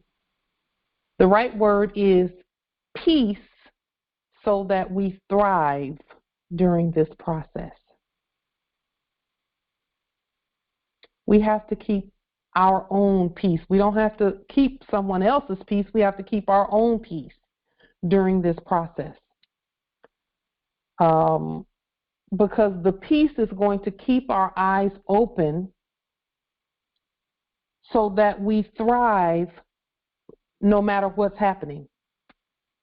That's why we lead with our heart. We lead the process with our heart. We don't lead people. We lead processes and persons, and all of us lead processes and persons. We want to be able to thrive peacefully no matter what. The third thing that we're going to actually be doing here is, it won't be, I can't say it won't be perfect because it's already perfect. We're already perfect. All of us are already perfect. Excellence in how we govern our treasury. That's important. And that's, again, Morris, the money erudition is going to be so key and so important as we move through and rise through what we're doing. And then taking what we are given and what we've given ourselves and using it wisely, period. All day, every day is using what we have wisely, making sure that everything that we do it peacefully, competently, and with great wisdom. Great wisdom. Our ancestor Saul, or Suleiman, they call him Solomon in the Biblios. Solomon and Suleiman are the same word, same name, same appellation.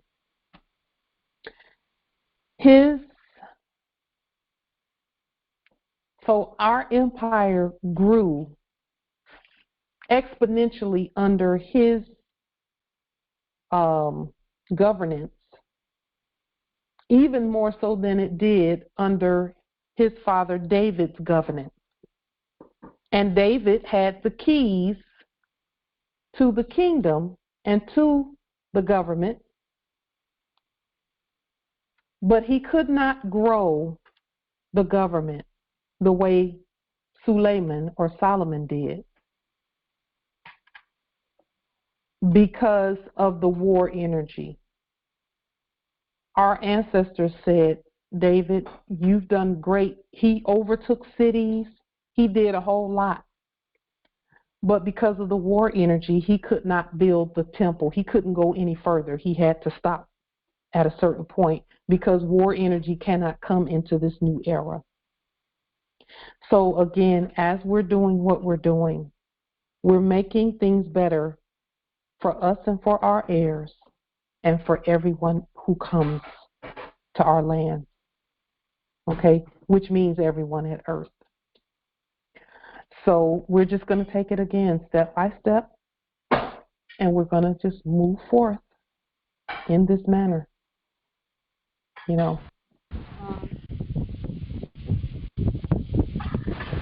Islam nobility. May I ask a question regarding the war energy? Mm-hmm. I understand and overstand everything. Can you speak up just a little louder? Because there's some static or something in your background. How about now? That's better. Okay, my question is, when it comes to the war energy and not having it, I understand why and why we're not supposed to, but I also cannot not think about or not look at the war energy that's brought to us. How are we supposed to maintain this when we are constantly targeted, even when like in violent ways? That's something that remains on my mind. We're not supposed to match that, but it does leave me wondering, how do we protect and guard ourselves? Because they bring war energy to us. They bring violence and threat and that type of nature to us. So a soft answer, a soft court action turneth away wrath. We have to be better at what we're doing than they are. All of that animation and la la la, war energy and all of that. So then we're going to have to continue to know how to pull our energy in, and we control our energy and not let anything outside of us control our energy. Nothing outside of us should be controlling our energy. We should be controlling it. That's what the gods do. Okay? Just as Darius said, Noble Dryly said, we need to learn to love instead of hate.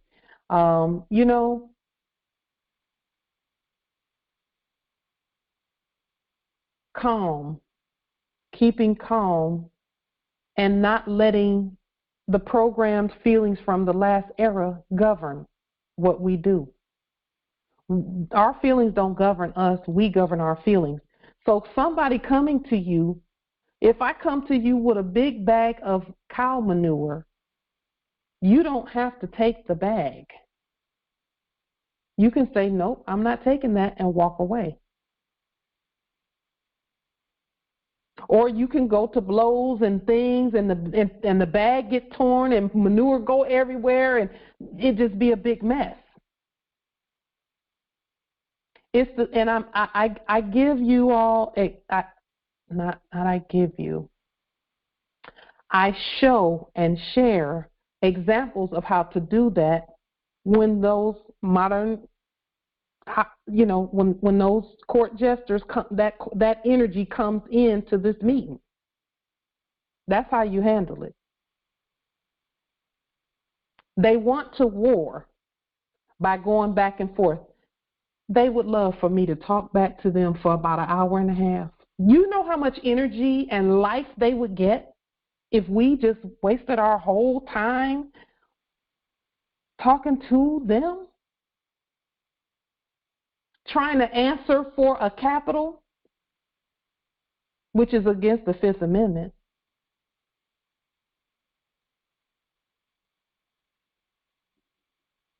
That's how you handle it, the same way that we've been handling them coming in and talking. That's how you handle it. When they bring it, you don't have to participate. You don't have to participate. Ever.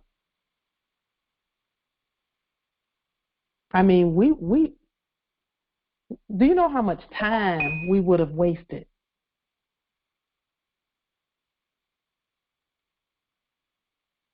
If we had, they're bringing up things that just don't have nothing to do with us. The stuff they're talking about has nothing to do with us. And they're liars. So why would we even listen, Empress? If a fool starts talking and you start arguing back with the fool, now you got more than one fool. Actor. Right. So we know better. We are the gods.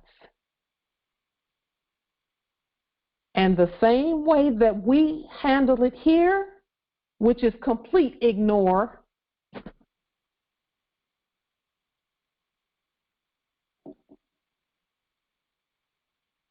because they're not even in the same jurisdiction. They're not even in the same jurisdiction. Not even close. Yes, Justice Darius says when he played football, you had to be calm under that fake pressure so you don't lose your alignment and assignment. Ooh, true? Is that not the word? That's the word of God right there. You're going to let them cause you to miss your estate? No. Because the only time they come is if they are hungry and they need a sandwich. Those energies, those low energies. The only time they come is when they need a sandwich. Period. So we just don't. We got work to do. We're the ones who kept calling them fake. Okay, so they're fake. Why would you talk to a fake? Why would you argue with a fake? Why?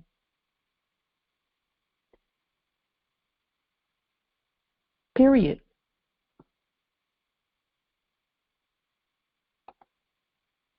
Why? They're coming for a peanut butter sandwich, indeed. I don't have any extra ones to give out. So we just keep going. That's how you do it. And let me say this about that.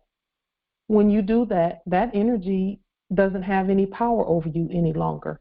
Because, see, as long as you feel you have to respond to it, then it has power over you. It's enacting power over you. If you have to stop what you're doing to waste that holy breath, your breath is holy, why waste it on the dead? Because, see, when holy breath hits them dead ears, they start coming to life. Because everything we speak to comes to life. If you want them to stay dead, don't talk to them like that. Don't speak to them like that. Those energies, those low energies. Period. We know where that's coming from. We know why that was coming previously. We know why. But we don't stop. We don't stop. We keep going. And then why would I waste y'all's time? And why would you all waste the time of the Congress going back and forth with the dead, holding a seance? Mm-mm. The time of the nobilities is too important for that. And then we have to keep that in mind out there on our land.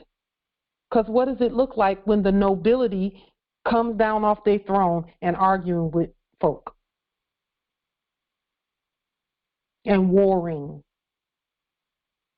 We're not at war. That's a great question. That's a great question.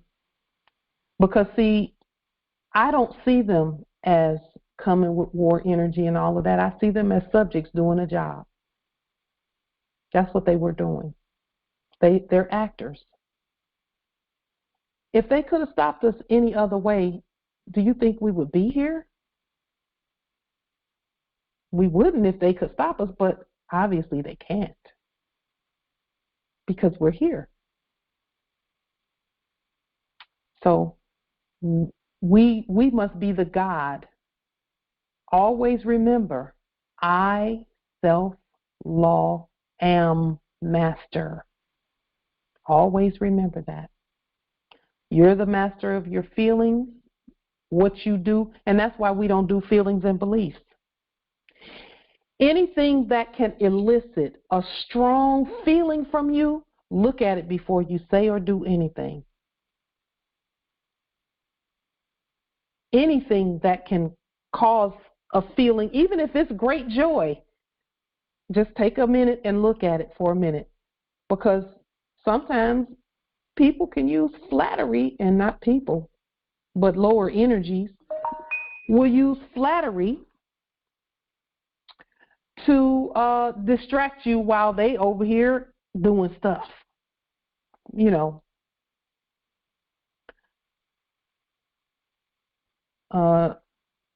Sheikh Klein L is wanting to come in. Just a moment. Let me make sure that he can get in.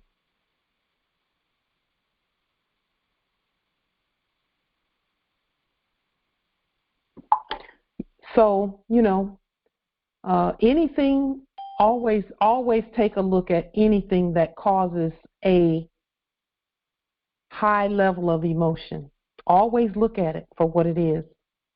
I have a brother who is never out of sorts and things like, he's never like out of whack. We call him the sage. He's never out of whack. He's always calm. And it would take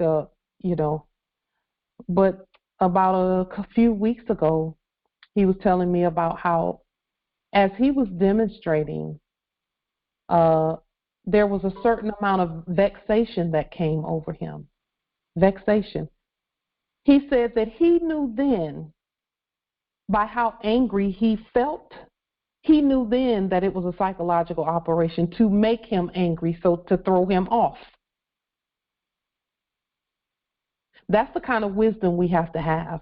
He's very wise because he recognized instantly that that strong emotion is not even normal. And it's probably not normal for you either, Empress and Moors. There are some Moors who have high energy. We get it. But even that has to be put in its proper place so that we don't miss out on all that is available to us, so that we're not distracted. Are there any other questions, comments, wisdom?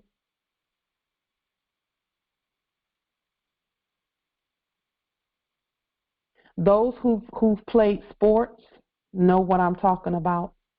Those who have been at management level in the last era know what I'm talking about. In management, they call it management charm school.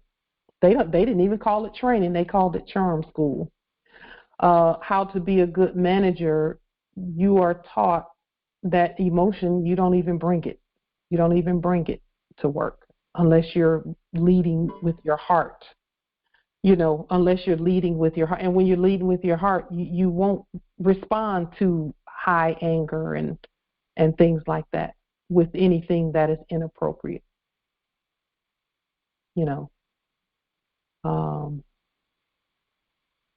And we all have calm in us.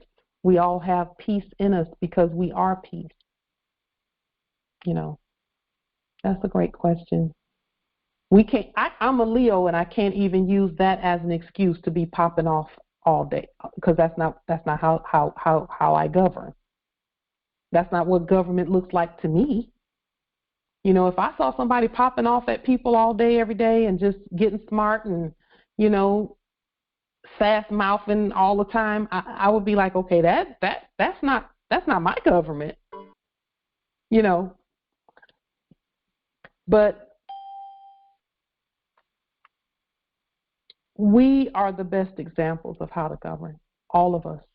We all are. We have it in us. With that being stated, Noble Phoenix, you had a testament that you wanted to share. I would love for you to share, and thank you for reminding me. Not a problem. Islam, everyone, again.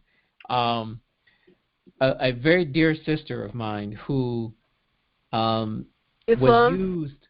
Can you hear me? Islam? Yeah, we can hear you. Just that's the question. I can barely hear it. We can't. Okay, all right. Thank you. Okay, I'm adjusting my volume accordingly. Okay, so there was a very dear friend, a very dear sister of mine, Empress, down in Georgia, who was used by the universe to help open my eyes and introduce me to all of this science and as to who I really am. So she has a dear place in my heart, okay, because of that. And she is a shining example of what matriarchs are supposed to be doing and how they need to comport themselves on a day-to-day basis, okay? So she is, in my humble opinion, the epitome of majesty, nobility, in action, in motion, okay? And, not that I'm putting her on a high pedestal, because I am, but anyway, the point is she had a recent occasion where she had 2 traffic tickets. And I know traffic tickets is not that big of a deal for most of us now. But she decided she wanted to go in and exercise her nobility. So what she literally did is she went in and preceded her appearance there by her documentation and paperwork, as well we should. She knew to do that. And she is learning how, what we're doing over here. So she's been listening to a lot of the videos, okay, that we're doing here. So she's interested to know and is learning more. So she's not on par with everything that we're doing, but she's got the old technology, which is still working because it's about your spirit and your energy. So she goes in, and the first question that she asks, which is one of the presumptions that they allow you to make, but she asks them anyway, so as to remove that presumption. The first question was, is this a court of record? And the answer from the magistrate pretending to be a judge said, no, this is a civil matter. Busted. Okay, but we're not going to go right there. The next thing she ended up asking was, what were you expecting in terms of payment here today? Federal Reserve notes? And he was like, well, yes. Again, she caught him on the floor immediately, because that's evidence. If you're using Federal Reserve notes, you are committing fraud in the court. You are not government. So so when she said that and told him, you're committing fraud against the people because you're not government. Okay? And guess what they did again? The so-called acting magistrate, the clerk, and the bailiff who had his gun all ran, I don't mean walked, ran very, very quickly out of the court before she could say anything. Right there. Right there. That was the end of it. That was the end of it. So when she shared that, I was so elated, because this is twice in as little as 60 days that I've had people that I know personally who have gone in, stood up, and made them run off the bench. Indeed. All right? So I'm just so proud. And I wanted to share that with our illustrious attendants here today. I almost said the word family. That's why I had to stop and change my wording. But anyway, I just wanted to share that. So tell her, if you would, please, just send her our highest honors. Indeed, our highest honors. Indeed, for her majestic demonstration. We love it. We love it. We love hearing it. We love it. Because we know that that's the way it's supposed to be. She was the court going in there. She knew it. They knew it. Everybody knew it. Mm-hmm. Now, that's how you clear a courtroom. That's how you clear it. And the moment she opened her mouth, it was with authority. But it was soft and motherly, but yet firm, where mama ain't playing. Yes. And that's what I liked about it. Yes. You do not have to yell and scream and go back and forth with them. Just speak. Just speak. That's it. Yes. And that's really what I meant. Liar. In my comment when I said that I'm gonna exercise the prophet's words when he said about we got to learn to love and not hate. Mm-hmm. And that's really what I mean. I love the fact that they will not be here much longer, causing all the ruckus that they think is going to weaken us. Yeah. They won't be here much longer. And I love the fact that it was prophesied and they're fulfilling it themselves because we are standing up. Yeah. So. Well, that's all we had to do was just stand and be ourselves and be peaceful. See, the peaceful part, they don't have any remedy for that. They don't have any remedy for that because they are warmongers. Yeah. That goes back to the question the Empress asked earlier. What do you do when they bring in war energy? Peace. They don't have any weapons for that. They don't have anything for it. They don't have any remedy, no weapons, no nothing. I believe in the Bibliohelios in Proverbs, there was an ancient proverb, a sage advice that said something about a calm word, I guess, in the face of an adversary. You know which one I'm talking about.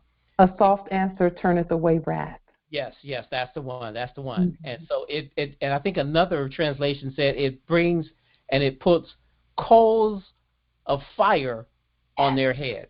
Yes, indeed. Turn away with a soft word, well-spoken, or, choice words that are competent and shows that you are not afraid of them, despite them having the guns in your face or whatever it is, and that you're going to be peaceable still. And yes, they're going to violate you. Sometimes they will, all right? But it doesn't mean that we have to respond in kind. And it's not easy. No one is ever saying that's not easy to maintain your composure. That's not what we're saying. And I know that's not always easy to do. But it can be done, and it's something we must learn to do, because then we hold the higher power over them. Yes. Because then they go away with their head down, knowing that they really, really messed up with the universe, and they're going to get what they put out in return. They're going to know that. Islam. Beautiful, beautiful, beautiful, beautiful. Indeed.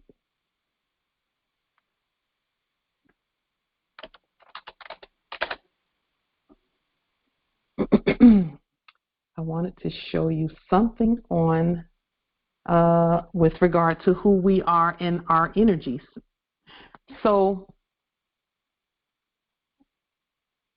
where calm is concerned, calm neutralizes everything else, even according to the element table.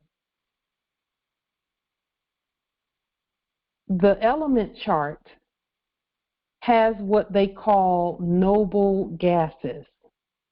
Noble gases are completely inert. Inert means that there's no inertia. The word inertia comes from inert. Inert just means that it neutralizes and calms everything. It is the least reactive. And they're called noble gases because we call them that. Because that is the goal where Moors are concerned. When you want to be in your complete and true element, inertia or inert is a great, the study of inert sciences, the gases, the noble gases, is in order. A study of the noble gases and how they respond when mixed with other elements and things is important. And what it does to neutralize corrosive acidic elements. We are to do the same thing. Because see, when people are, when those energies are coming and they're highly animated and they're warring, war energy is corrosive and detrimental. It has its place. It's meant to destroy. That's what war energy does. It destroys. And yes, there's a place for destroying. Our peace is the builder. But when our peace and war energy come together, war energy always loses.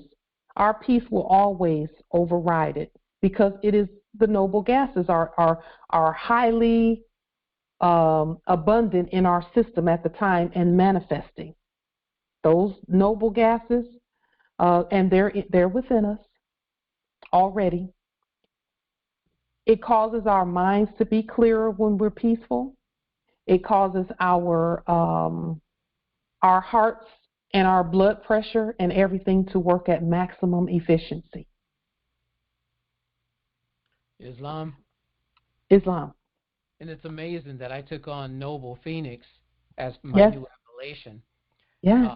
Considering my young manhood and earlier youth, I was very well known to have a quick temper. Yeah. And not have that emotional calmness that I do now. Yeah. But yet I spent 6 months trying to develop and create my new appellation.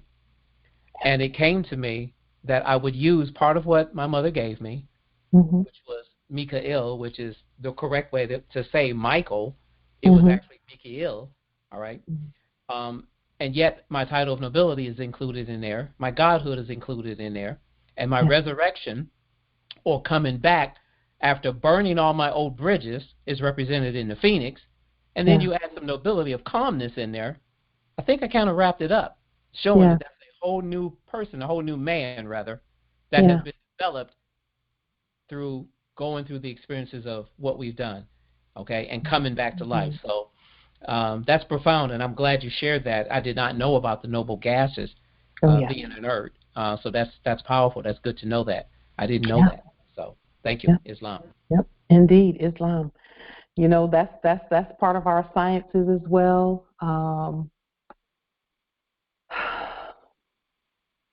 All of nature points to our divinity and our nobility and holds it in the highest esteem, in the words used and everything.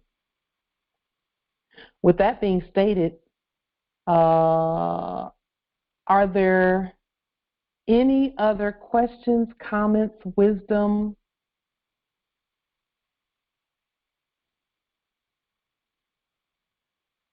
Okay.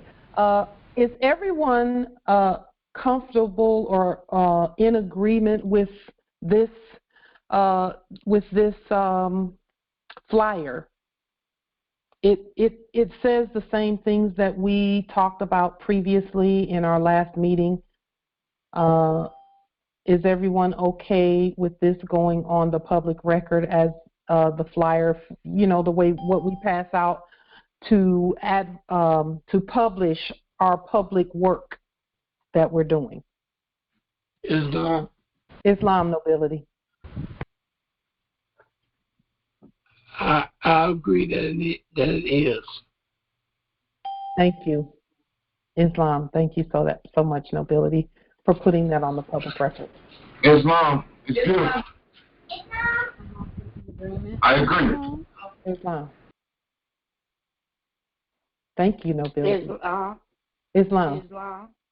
Cena Renee Randall Bay, and I vote yay. Thank you, Empress Cena. Islam. Appreciate it. Islam. Justice Cynthia Ann Bay, I have heard. Islam. Thank you, Empress Cynthia. Islam. Whatever Smith Bay, Mississippi Territory, I agree. Islam. Thank you, nobility. And we see you in the chat too, Justice Morpheus. To submit gold coin. There's a question. Is there anyone who sees any improvements or anything that they might want to, that they think should be included in this information? Yeah, throw it in the trash because it's fucking garbage. It's all bullshit. None of this is gonna work. Anyone? Any living beings? We're not holding a seance here today. Islam. Islam, sorry for the interruption, or excuse the interruption, but you said it'd be state by state. So are there certain states is there a certain order of the states that it'll be issued to? We're going to just take it step by step. There's no order right now. Just as the states are as you all say, okay, I have everything that I need to get this going here. Okay. And that's why I wanted to pilot it here, or not wanted, desired to pilot it here first, so that we can see, well, what is it that we need? What's necessary to continue this and to roll it out? And then what we'll do is, with whatever comes in, we'll make sure that you have what is necessary, to do it, to manifest this. Islam, kind of like your pilot for the other stuff. Islam.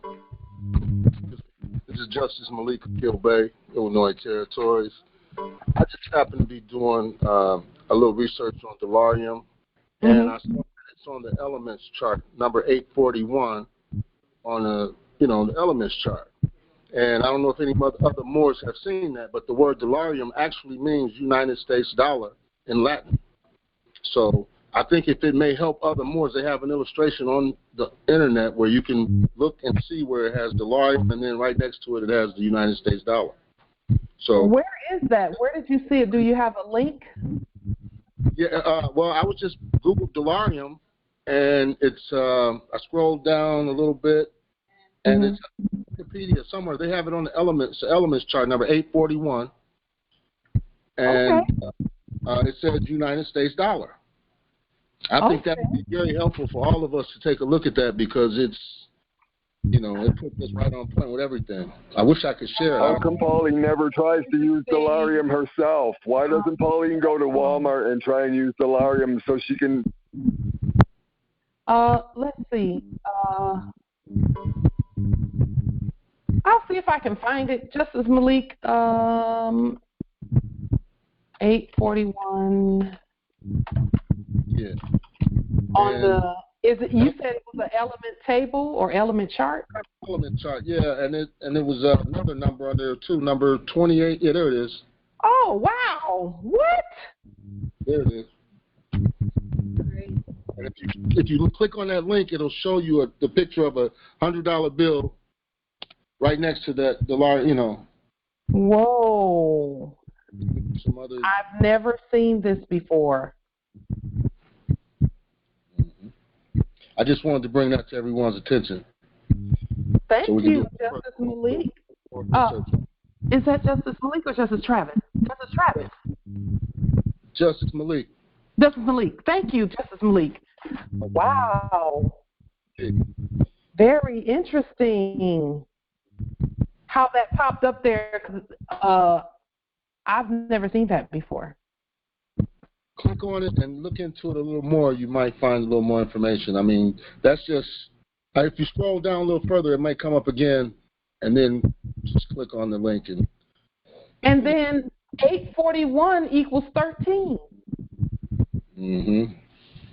Not to make no mistakes. If you scroll down, you might get to that part that shows the U.S. dollar right there. Just give me a minute, please. Let me absorb that, because so there's energy coming with that information. It's a lot. Whew. Thank you for that. And I'm going to dig right on into this. Delarium is, look, and there's something here on Calameo, a fixed charter for Memphis. All right, then, Memphis. That's ancient Egypt for sure, too. Wow. Wow. And then there's some other things coming up with delarium. 3,000 most common Latin words in English. Delarium is 841 as well. Or it just says delarium 841. Wow. Wow, wow, wow. Indeed. And it said that delarium stands for United States dollar. Really? If we look at our currency, the word universal means currency. Yeah. Every woman speaks for herself. Al Moroccan is American. Sovereign is what it is. What it is. Gold is what it is. And, every word speaks for itself. Delarium is currency. It is definitely the currency. We know we know that. Well, we ran it through our system the right way. Remember, Moors, when we voted on the original Indigenous Securities and Exchange Commission documents with regard to tribution of delarium or sending out of delarium. We did that before we started sending delarium out. We said we're gonna run it through our system, not there. We just notified the subjects because, as you know, we don't contract with them. We don't file anything with them. All we do is notify. And we did do our notification. So this is what manifestation looks like to me, because I've never seen that before. And when we were given the name delarium for the money, I Googled and looked and Googled and looked, and the only thing that I saw was when in ancient times there was coins called delarium in ancient times, but it had one L instead of two in delarium. But it was spelled, a little bit differently. And that was all I saw. I did intensive research and did not see this. Yes. It specifically says United States currency. Dollar. I mean, United States dollar. That's the definition of dollar. Wow. So that's quite the manifestation, isn't it, Justice? Malik? Yes. This is the proof. What else do we need? Right. We know that it is what it is. We know that. And we know also that our ancestors would do what they promised they would do if we held up our end of what we're doing and just demonstrate who we are. They're showing us the way. They are. They are indeed. Oops. Go back. I'm doing a little bit too much clicking. This is good. Way to go. This is good. And you know what? As people start to Google and change, look things up and all of that, we're absolutely governing and narrating the results that come back. We're absolutely governing that 100%. And that is how that's what government is governing, and I see here it says DLL,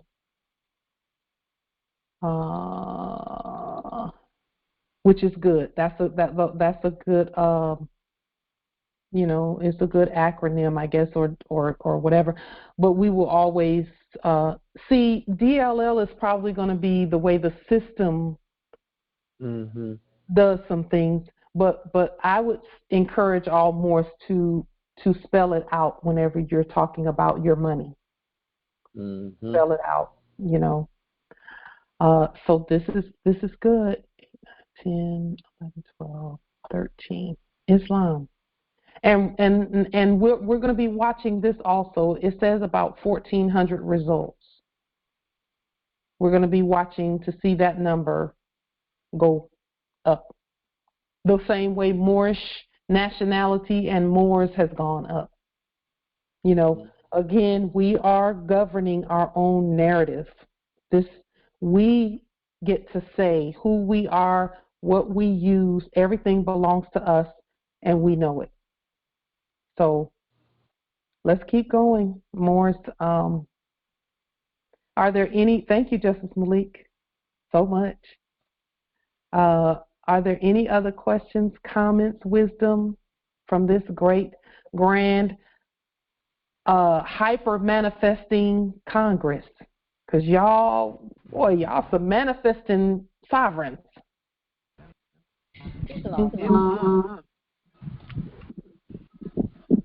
Empress is.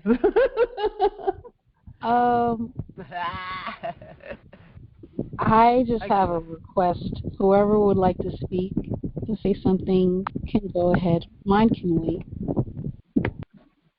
Well, Islam. Okay, Islam.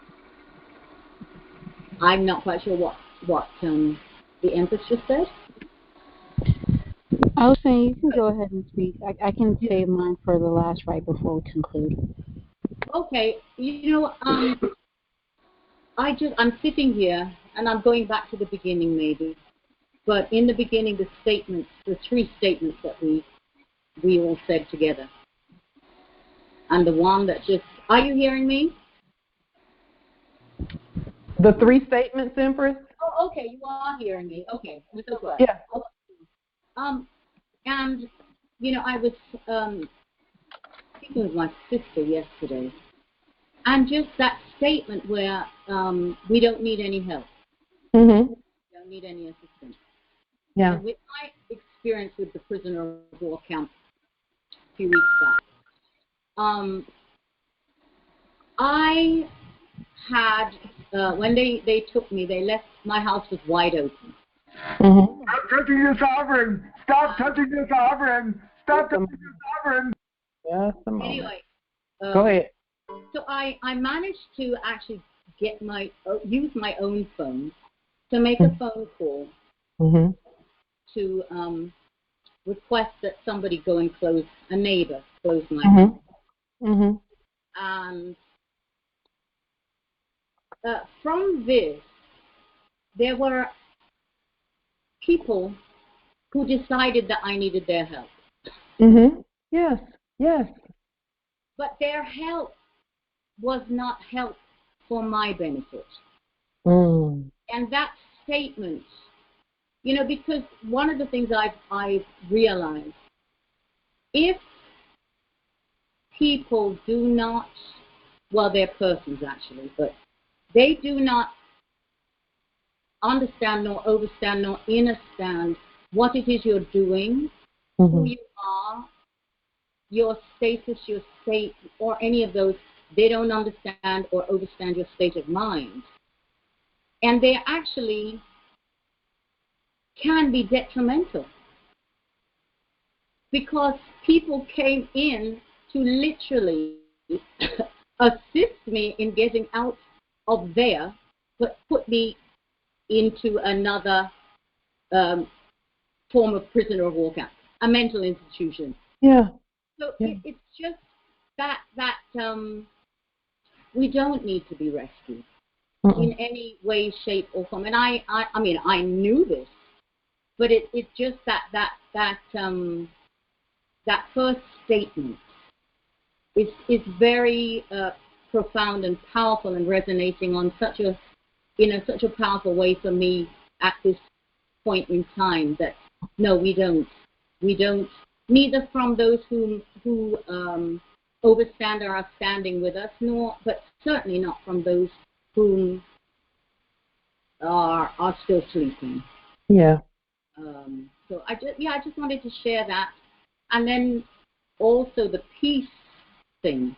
And I know I was, initially I remember saying the previous time I never even thought about the guns, never even saw them. This particular time they came with 3 long guns, balaclavas. And I know that shook me. And it was meant to. It was meant to. It was meant to. Obviously, it was meant to. And it did for a moment. Yeah. And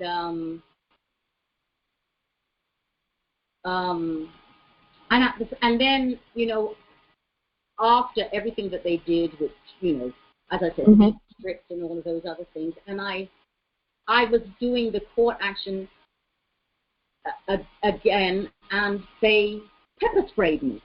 And, all of these things that they came with this war energy, and I didn't rant and rave in their vehicle. And at the station or at the lockup, the prisoner of war camp, they were, yes, incredibly warlike. I mean, I know for a fact that the court actions, that that allows one to center and settle and be able to come forth with that court action, is a calming and a peaceful. Yes.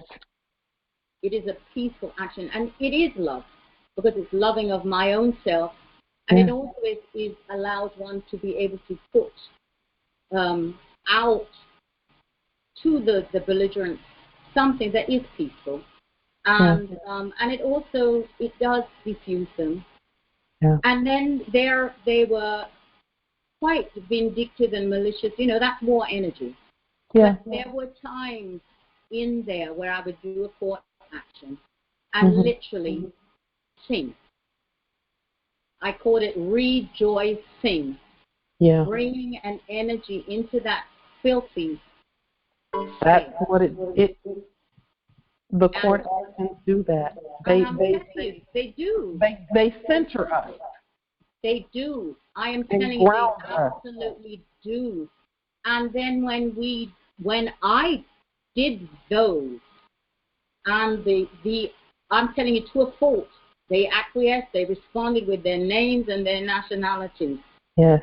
And there were times where really and truly choir was happening in that filthy, inhumane place. Do you get what I'm saying? I mean, not only did I raise the dead, but I raised life back into that. Yes. The son was brought into that. And so there, I had to find that space. And I found it because, you know, there's a point where, okay, this is happening, and then this is going to happen. In between this and this, A and B, you may as well find peace, because that's the only way that's going to keep you. You'll be able to see also. And keep your mind, because my mind, there was no pen, there was no paper, there was no bed, it was a piece of cardboard on the concrete. You know, but I was able to write in my mind my affidavit. Yes. I was able to still bring forth the law in that space. And so I do know that the court actions and calmness, breathing through your skin. Yes. I know this. I know this. This was an experience that was, well, it was an experience. It was an experience. And so I just wanted to share that, because, yes, we absolutely do not need to be rescued. We are sovereign. We are our That's the point. That is the point, Empress. And, you know, when I think about what you've told us about, you know, what you shared with us about your experience, it is so obvious that it was meant to test you, simply because here you are out walking free, out and about, after 10 days, 2 weeks, or something along those lines. And if it was something so horrible and horrific that warranted you just being ripped to shreds by them or anything of that nature, you would still be in there. Well, and isn't that the truth? The truth of the matter is, whatever this is has nothing to do with, well, let me say this. The reason, purportedly, because I still have never seen a. Well, you don't have to go back into all of that, Empress. Oh, okay. Well, I wanted to. I only wanted to share it because simply because. Well, all right, I'll leave it. But anyway, only because rehearsing what they've done. I'm more interested in hearing how you felt and what you did. I don't care what they did. I'm talking about you. You know. No, that's absolutely the truth of it. Yeah, the truth of it was, I'm standing. Somebody who they sent to come save me said, "But you're sovereign in cuffs. Wouldn't you rather be sovereign out of cuffs? You can't be sovereign in cuffs." And I said, "Do you think that handcuffs can remove my sovereignty?" There it is. There is no concrete wall, there is no hellhole, there is no place that can contain the light that is me. Truth. Pure truth. And that was the fact. Because in the end, that's what it really is all about. It was supposed to have me. It was supposed to shake you, but you're standing. And that is it. And that is it. And so within that, there's one, we are our own salvation, peace, calmness, and the processes, which that court action, I know, absolutely works. Even when we forget it for a moment and come back, I always found it back. Yeah. And to a fault, every single one that I did. I even told them what I was doing. Yeah. And they still respond. So it is. When you say they still responded, as in what I'm saying, they consented to the authority. Yes. That was they would state their names and their nationalities, and even spelling sometimes. Yeah. You know, they were risen now, so I informed them what I was doing, and they still acquiesced. They still acquiesced. In fact, one of them actually begged me. Well, to write about the condition. You know, their So the whole. But anyway, I'll yield now. But I just I had to that first statement was just struck a chord. So yeah. You saved yourself, Empress. You saved yourself. You had the presence of mind under stress that some would have been broken under. And you still had the presence of mind to say, all rise and stand and remain standing. That is how clarity is illustrated and demonstrated. A very clear mind. Hello. If I was focused of mind before, it's laser now. You know, that's really the truth of it. So they try, you know, it is. I give thanks. Give thanks. We give thanks. We give thanks right along with you. Absolutely. Yeah. So Yeah. Indeed. Thank you, Empress Shasha. There is, I can't get enough of hearing your strength. I just can't get enough of hearing it. It's very beautiful and very encouraging. There was another Empress that was going to I believe there was two other Empresses who were going to make statements. Islam Empress Cynthia. I just wanted to thank everyone for the gifts today. You know, I mentioned to you earlier that I was having my own test this week, which I don't want to, go into right now. But but anyway, thank you all. This is really giving me more power to proceed, and I appreciate it. I love you all. Islam, I yield. We love you too, Empress Cynthia. You know we can feel you. We love you too. In our spirit, we know. And we send our highest honors to you, Empress Cynthia, and to all more. But I wanted to put that on the public record because I know I have some idea of what's been going on in terms of just the feelings and things that we deal with as we're rising, and the testing and things. I can't say I know all of it, but I have some idea, and you're very strong. You're very strong. Very strong. So with that being stated, there was another Empress who was going to make a statement as well. Islam Empress. Yes, this is Adina Adams. I'm from Florida Territory, and I just wanted to put on the record that I affirm the federal driver's license as stated. Yes, thank you, Empress. We didn't really go through the whole vote process. Really, I was looking for just, for you all to just say, because we approved it on June 22nd, but we still need to stick together through this. So I said I better put this on the record and see what the Congress is what you feel and see about it. Thank you, Empress Sabina. Much appreciated. Islam, I believe I was the one left. Unless anyone else has anything to say. Go ahead, Empress.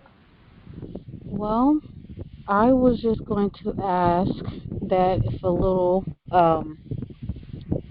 quote unquote love, but actually love, or however you say it, Empress Light, is more fitting, could be sent my way regarding the war energy, because if I'm very honest, I can honestly say I still have some of that. I'm a very reactive person.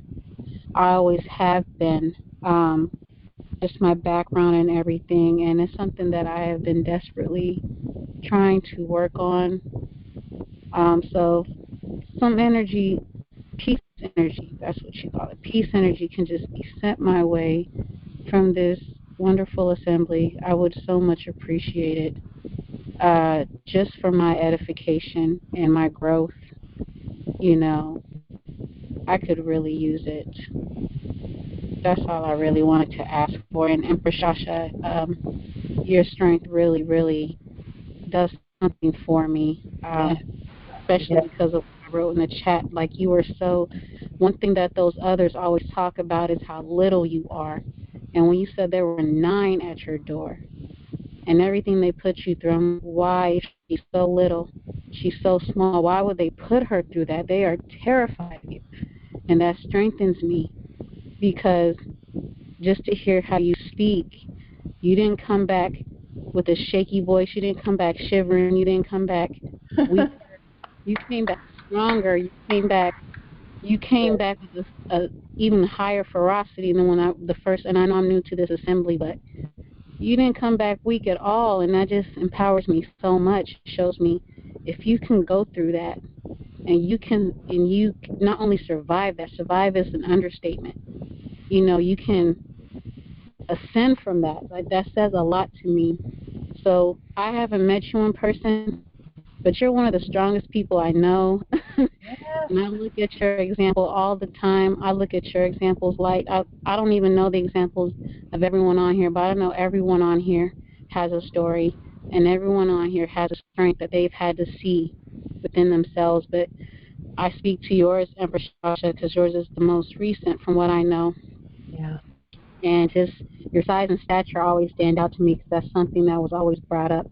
And then to find out what happened to you just reinforces the strength that you really have and that we can all have, and your bravery and your allegiance to this movement, and you know, all of it. It just really speaks volumes to me and reminds me to always stand on my square and never ever accept what they call weak.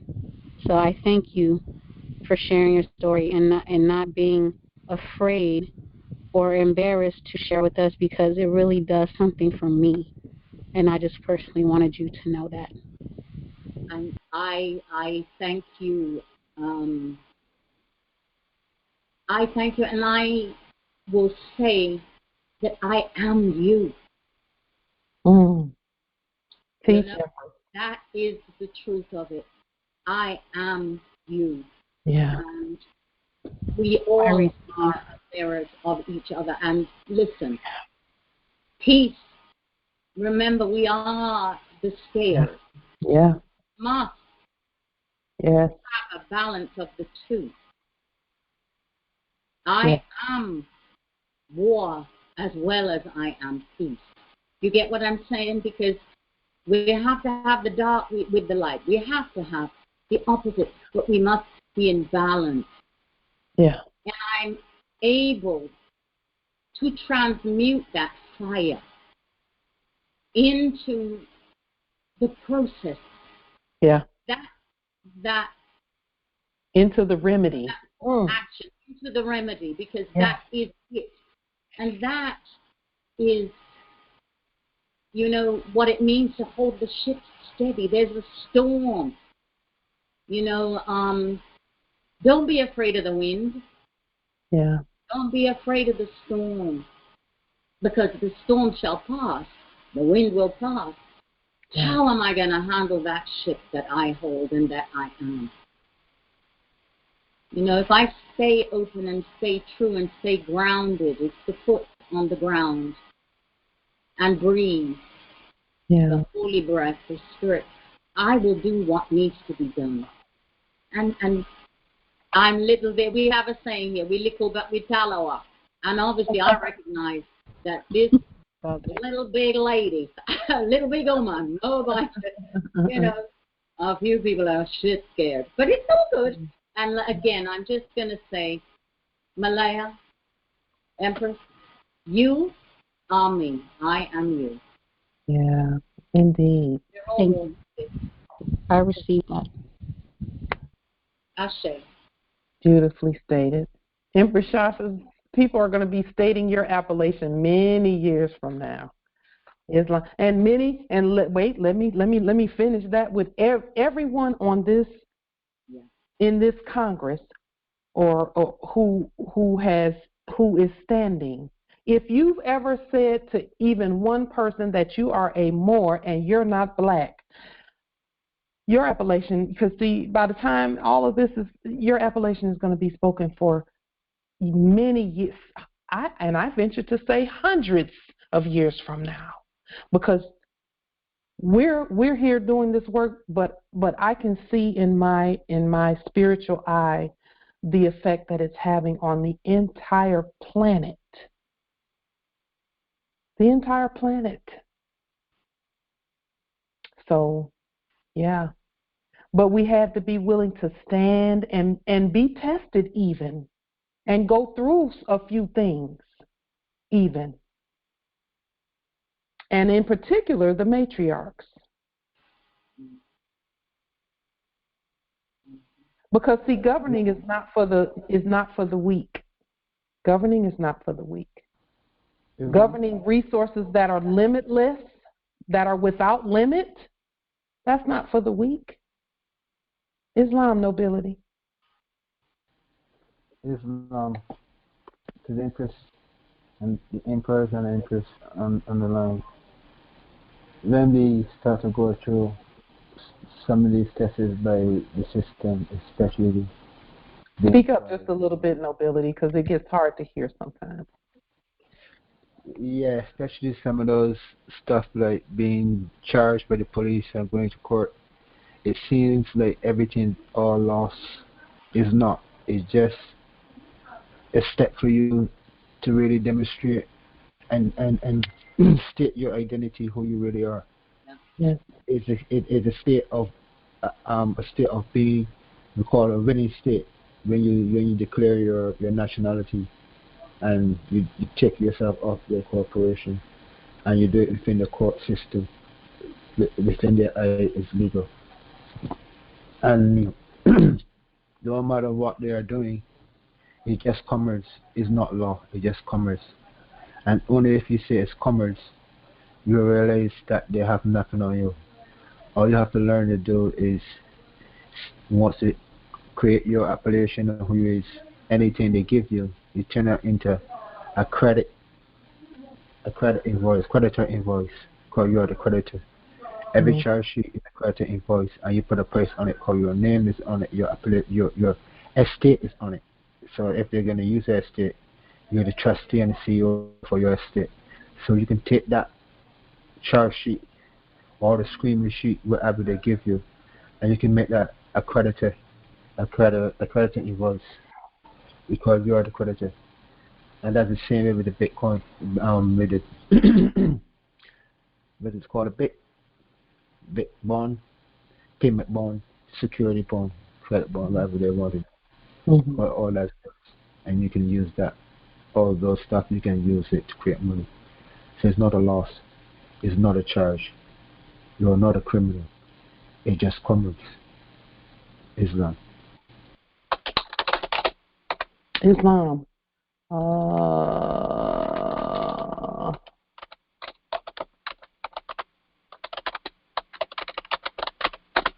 Let me see. Okay. So Justice Malik put something in the chat, so I thought I would do a quick little, look. There is some information here. I put in delarium cryptocurrency, and this is what came up. It was 13,100 results for delarium cryptocurrency. Delarium asset information, Morris General Assembly, delarium market information. Delarium is a cryptocurrency deployed on Binance Smart Chain. Wow. If I may, Islam? Yes, indeed.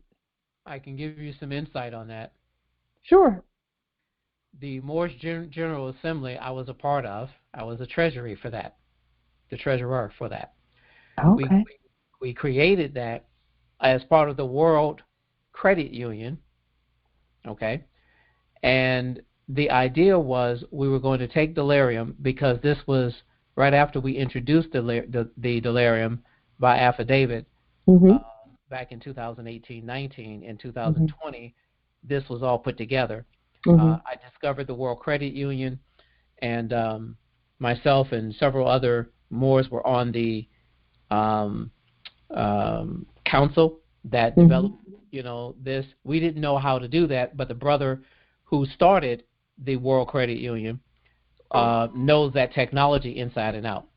And so we approached him and said, okay, well, we have our sovereign delarium farcices and our indemnity thing, and I'm not saying that word right. How do you say that word again? Indemnis facier. Facier, okay. Indemnis facier.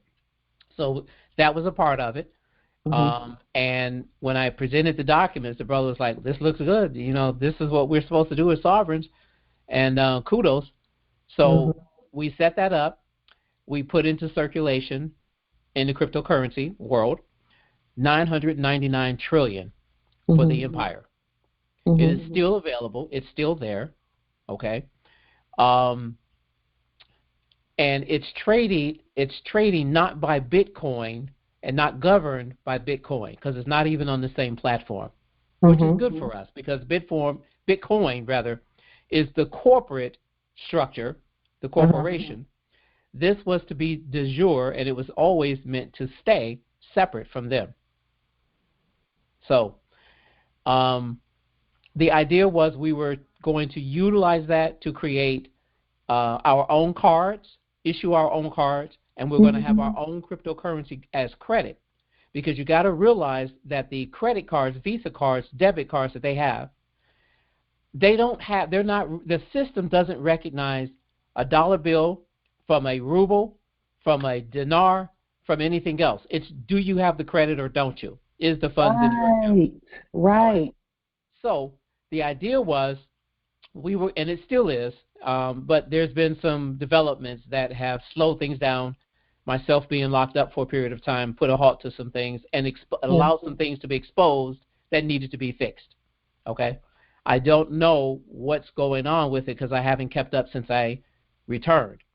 However, the currency, and I do keep a watch on the currency. So let me drop something in the chat for everyone, just so you can see it.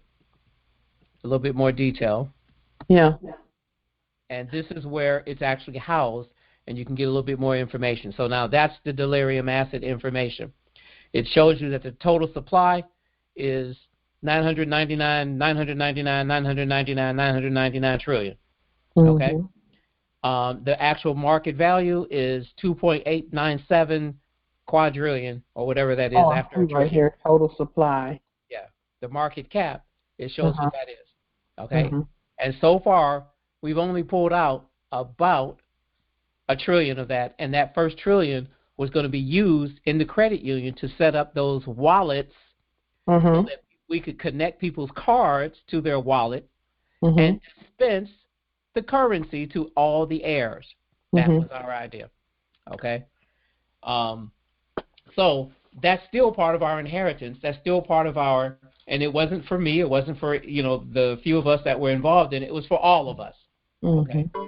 Now, there were some shady activities that occurred that made this necessary to stop, pause, let's investigate, see who does what. And we brought in the Aboriginal Marshal, World Marshal, no less, who's on the land here, and he operates out of Virginia, I think, to investigate a lot of this. And so some things have been taking place in the meantime. But with everything else that's going on, this has kind of been put on the back burner because we needed to stand up more as a nation collectively before this was presented. And the fact that the brother brought it up today shows me that it's time for me to speak up and say something about it. Islam. So I remember you and I talking about this when it first took place. I didn't realize that it had gotten to this point, which is, that's good, because the information needs to be out there. It does need to be restated, though, because the platforms were all, especially in the last 6 months, all of the cryptocurrency platforms are corrupt, all of them. And that's what you saw with FTX and Binance and all of the implosion that happened there. All of those platforms are corrupt. But it would not take much to restate all of this. And so I'm grateful for the work that you all did on that nobility.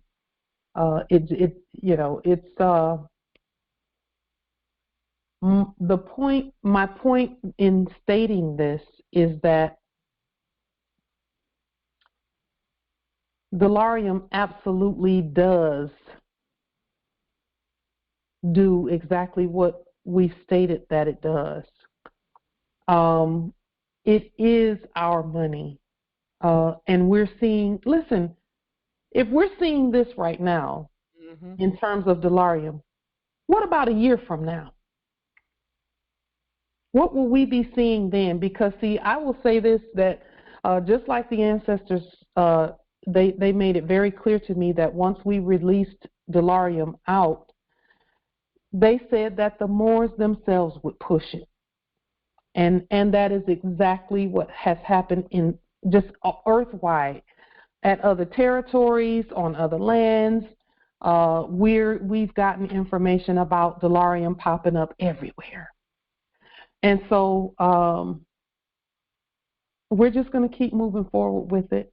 We're going to keep moving forward. And this that we're doing, that we voted on, that I love so much, that we have agreed on with the driver's license pieces, is just going to add more to it, more to what we're doing. It's going to be important that we manifest our own systems, continue to manifest our own systems. And right now, as long as everyone has delarium in their hands, we're good. Because at this point, from there, we're just going to keep expanding what we're doing. Islam, I have a question in that regard. Yes. I did something today on just by spirit, and it was the right thing to do. I had a brother do some physical therapy work on, for helping to heal, my joints and some other ailments and pains and so forth. And I keep the delarium in my wallet, so I took out a reasonable amount and handed it to him. Now, he is undeclared at this point. He hasn't proclaimed his nationality. He's still learning. And I told him, just hold on to this, and in time you'll be able to use this, okay? But don't do anything with it now, but know that it has value. It's gold-backed currency. It just hasn't been fully announced and to the general public yet. That's the way I left it with him. What would happen if he were to try and put that into one of his accounts? Because he has a business, he has his individual, he's got a LLC and all that other stuff. What would be the effect of someone doing something like that if they just was given some delarium and then tried to put it into one of their quote-unquote debtor accounts? Well, it's a credit instrument, so it won't fit into a debtor account. Well, so then what would they do? What do you suppose? Hold it and then declare their nationality if they want it. Okay, no, that's what he should do. I'm saying if in his ignorance he did not know, he should have done that. Because I told him not to. But let's say I did not tell him anything. What would have happened, in your humble opinion? The same thing that happened when I did it. What happened? I don't know. Phoenix, you're so fucking full of shit. It doesn't work. Let me tell you what happened. Your friends don't want any part of your bullshit. Just a moment, because you hit a nerve. I obviously did, because they're paying attention to everything we say, aren't they? Yes, you hit a nerve with that one. So here's what happened. I deposited $10,000. If it works, why aren't you buying groceries with it, Pauline? I deposited 10,000 more sovereign delarium in at Navy Federal. And what happened is they had to take it into inventory because they have to take all currency into inventory. Even if the currency were counterfeit representations of their counterfeit fake stuff. They would still have to take it in and send it to the quote unquote Federal Reserve and account for it and just mark it as counterfeit. Because they have to take it and put it on the books. But here's what happens. It still becomes an asset to that. To the bank. To the bank. However, they have to put it on the national side. And see, don't even be fooled about them seemingly not recording things on people's accounts. There's another side of that. Right, that we don't see. That we don't see, just like we didn't see them claiming a status when it came to credit and credit reports and loans and things. They were claiming a status. So there is, they had to take it in. They didn't even say, "Ooh, this is fraud." They didn't say anything close to that. They took it in like they were supposed to, and accounted for it. Now, and this is something we all need to know about the banks. And we stated this previously, but you could go to anyone who knows banking and they'll tell you this. If the debt of the bank exceeds the amount of quote unquote credit or the worth, the net worth or the gross net, not the gross net worth. If the amount of debt that the bank owes is higher than the amount of assets that the bank has on the books, including their property and everything, then that amount overage is gold backed. I heard that from several quote unquote financial modern persons. That if the amount of assets on the book is lower than the amount that they owe, amount of debt that they owe, then they're what they call upside down. Okay. What does upside down look like? It looks like right side up for us. Because everything was upside down in the first place. So when we did our liens, all we did was turn them right side up.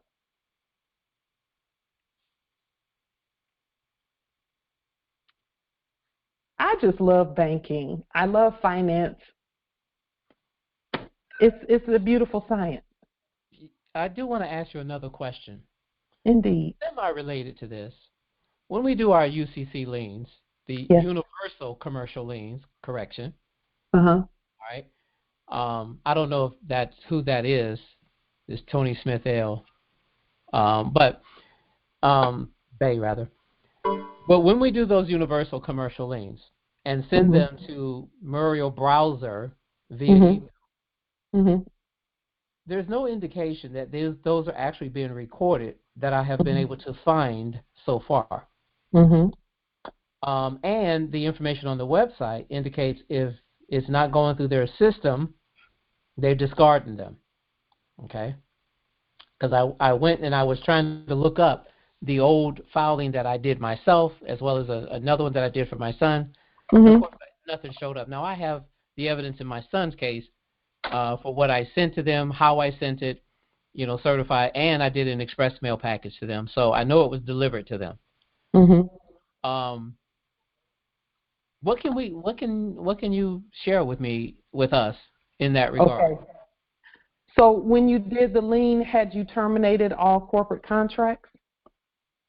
Back in 2018, 19? No, because we didn't know to do that back then. So we had talked about that and put it on the public record about terminating corporate contracts, because here's what happens. When they receive sovereign documentation, they do the same thing with the sovereign documentation that they do if another country sent something in. it goes on that record. So if Japan, was claiming to be a sovereign country or a sovereign government, sent something like a bill or something like that, or a financial instrument, then you wouldn't see that among the liens that the citizens have done, or you wouldn't see it among those. Those are held on international records, which the general public is not privy to. Now, where we're concerned, we're the first court of record. So when it's recorded with us, it's recorded earthwide when we publish it. So it wouldn't even matter whether they recorded it or not. They've been notified, so they're held to it. But they do record them. But we're the first court of record. Because under international law, if I'm not mistaken, when a foreign government sends a, say, judgment lien or a judgment credit, it has to be recognized from chamber to chamber, basically from... It's not chamber to chamber, though. Okay, well, that's the wrong term to use. But from your sovereign State Department to their sovereign State Department. Is that... Right. And Muriel Bowser and all of that whole setup right there are not sovereign. That's not a sovereign office in terms of those who were in it. Yeah, it was part of the corporation. Okay. Yeah, I'm just working to understand some of the mechanics of that, the Universal Commercial Code, when we send it to them. And then I know I have my record, and then at what point in time will that okay that way? But go ahead.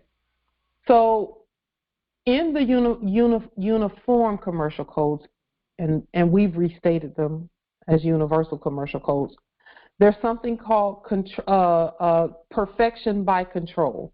Yes. Because you kept your copies, and because you can, even if you didn't keep the copy and you produce another one just like it, it's still considered valid. Now, perfection by control, because you have it, it's already perfected. That's what perfection is all about. When you perfect a lien, that means that that the credits are there, they're properly recorded, and at any time, those credits can be used, right? So because you have done that, now you must create, and we're all doing it right now, even with this federal driver's license piece where gold will be coming in, we're actually continuing to create the rest of that process whereby you can pull from a bank account for your liens. Keep copies of them because they are going to be collateral that you can take to the bank as we continue manifesting that part.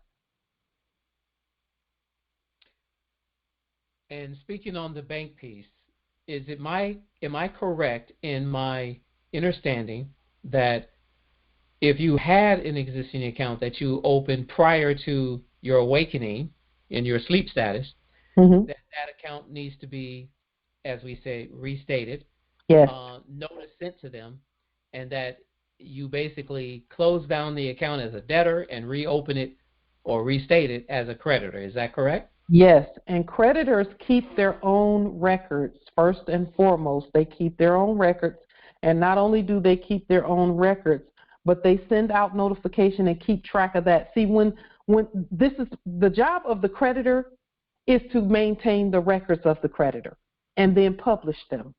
That's what corporations were doing. They keep their records. They outpaced the Federal Reserve, quote unquote, in terms of money production, M2 and M3 and M4, because they keep their own records. So they were literally, when they were saying banks were creating money out of thin air, they have the records. So they have control and the authority to do that when they have their own, when they keep their own records. That's why we keep our own records. And again, you've already created the money, the wealth, the credit. You have a record of it. And now all we're doing is continuing our discovery doctrine and putting the rest of that system in place so that we can continue using our own systems. So we're still uncovering the rest of the system. It's there. We just have to continue uncovering it. And what we showed here today is part of that. You know, what Justice Malik pointed out with regard to delarium and things like that. The system is manifesting even as we speak. All our responsibility is to continue moving forward the way that we are. See, the system has to be in our control at all times, and it is. That's how you perfect anything, is keep it in your control. Your liens are in your control. That's credit. That's money. Your delarium is in your control. That's money. That's gold. Those are gold receipts. We are going to, and I think I mentioned this previously, as we were yeah, I did, when we two Congresses ago, I mentioned that the gold receipts that we send out for the gold coins that are coming in are going to be slightly different, a little bit different from the delarium that we all have right now. It will say gold receipts on it, and then there'll be some stamping and sealing done here, and each state will have the same stamping and sealing for their gold receipts, because those gold receipts will be able to be used everywhere.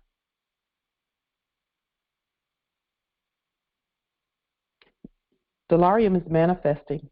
The commercial viability, as it were, quote unquote, is manifesting. Let's just keep moving. So our liens are valid in our system in terms of monetization of them. All they did in the other system was debt them. Let them know who the creditor is and who the debtor is, and prove that they are not unalienable and inalienable, and that we know who we are. So it was pure notification, because they were bankrupt from day one anyway. They've been bankrupt the whole time, all of them. Every company, every corporation, all of them, they were bankrupt. Hopefully that assists, Noble Phoenix. Oh, it's definitely giving me something to pause and consider and contemplate and meditate on. So that's what I do. That's what I do. Yeah. Sure. Noble Phoenix, I have to say that your testing has made you, the growth and the thriving is there. The growth, the thriving, the competence, the beauty, all of it is there. Well, it's all part of our training, because every one of us, you know, how do you create a diamond? Under intense pressure. Yes, indeed. Coal, and it's under intense pressure. Same thing with gold. Yes. You know, in order to get gold, you got to cook it at a high temperature. Yes. To get the scummy dross off. No, literally, that's a translation straight out the Bible. I know.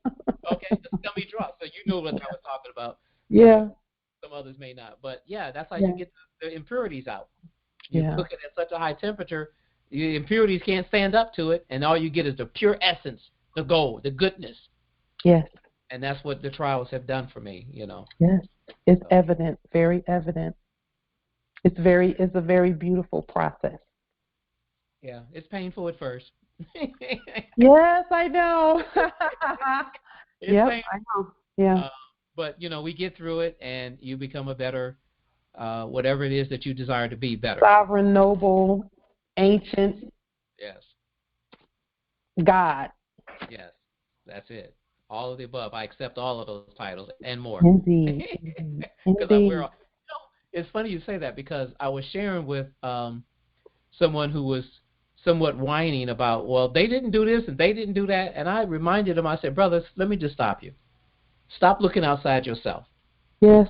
Because the bottom line is, ain't nobody here to save you. Your prophet told you, yes. I give you everything to save a nation. Now take it and save the nation is not what he said.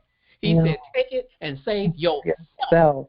Indeed. So that means you got to do the work for you, because the only Savior that's coming to save you is looking at you in the mirror whenever you look in the mirror. Yes, if he ain't doing the work, you ain't going to get yourself saved. Indeed. It's not the nation going to do it for you. They just giving you the tools to work with, you know. And then I reminded them that we all wear many hats on our vessel. In other words, and I brought it back to him in terms he could understand. And I'm going to share this real quickly, and then I'm going to stop yapping. The I am, when Moses was standing before the burning bush and wanted to know, who are you? And he said, I am that I am. I shall prove to be what I shall prove to be. And what did he mean by that? He would be whatever he needed to be for his nation, to save the people.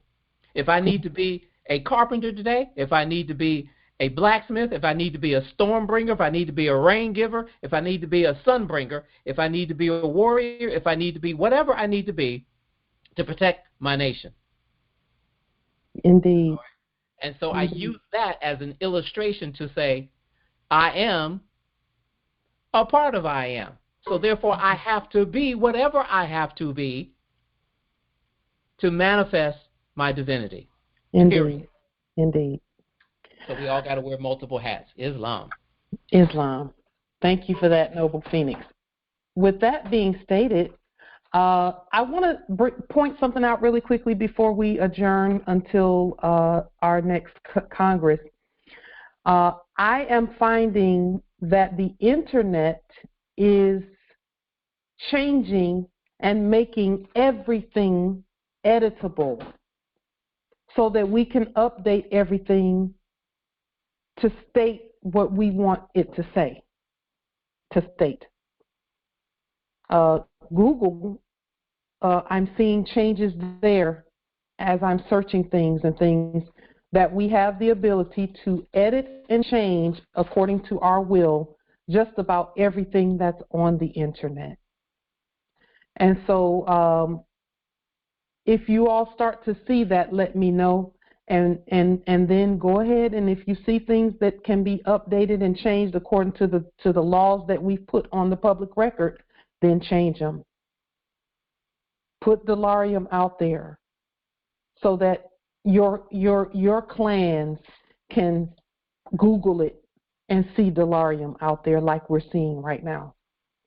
Listen, it's only a matter of a moment, just a moment. We already got this. Period.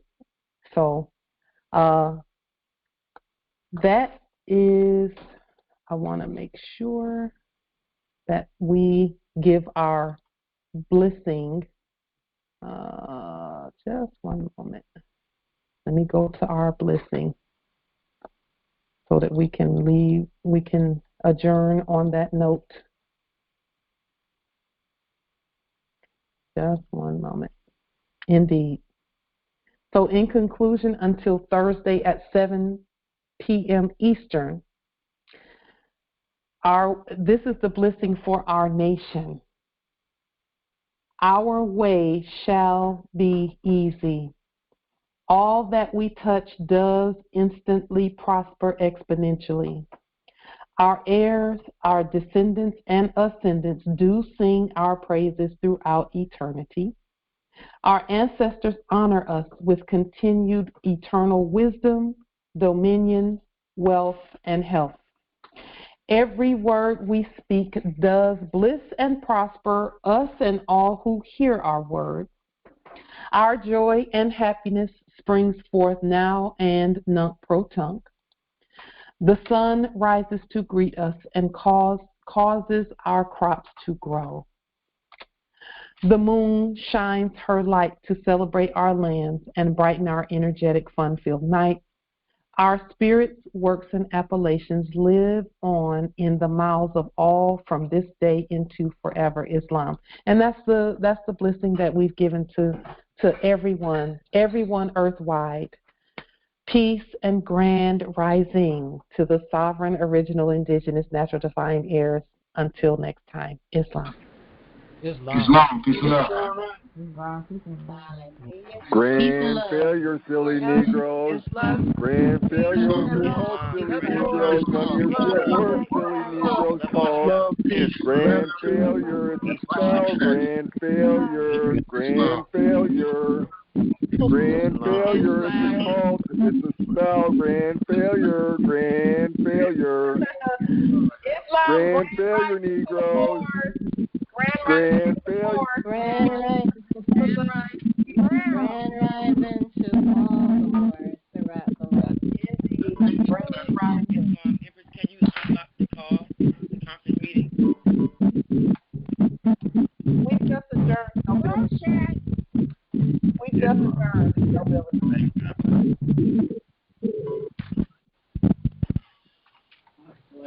Islam. Thank you. Islam. We got this. Indeed. We will adjourn in 5, 4, 3, 2, 1. Islam. Thank you.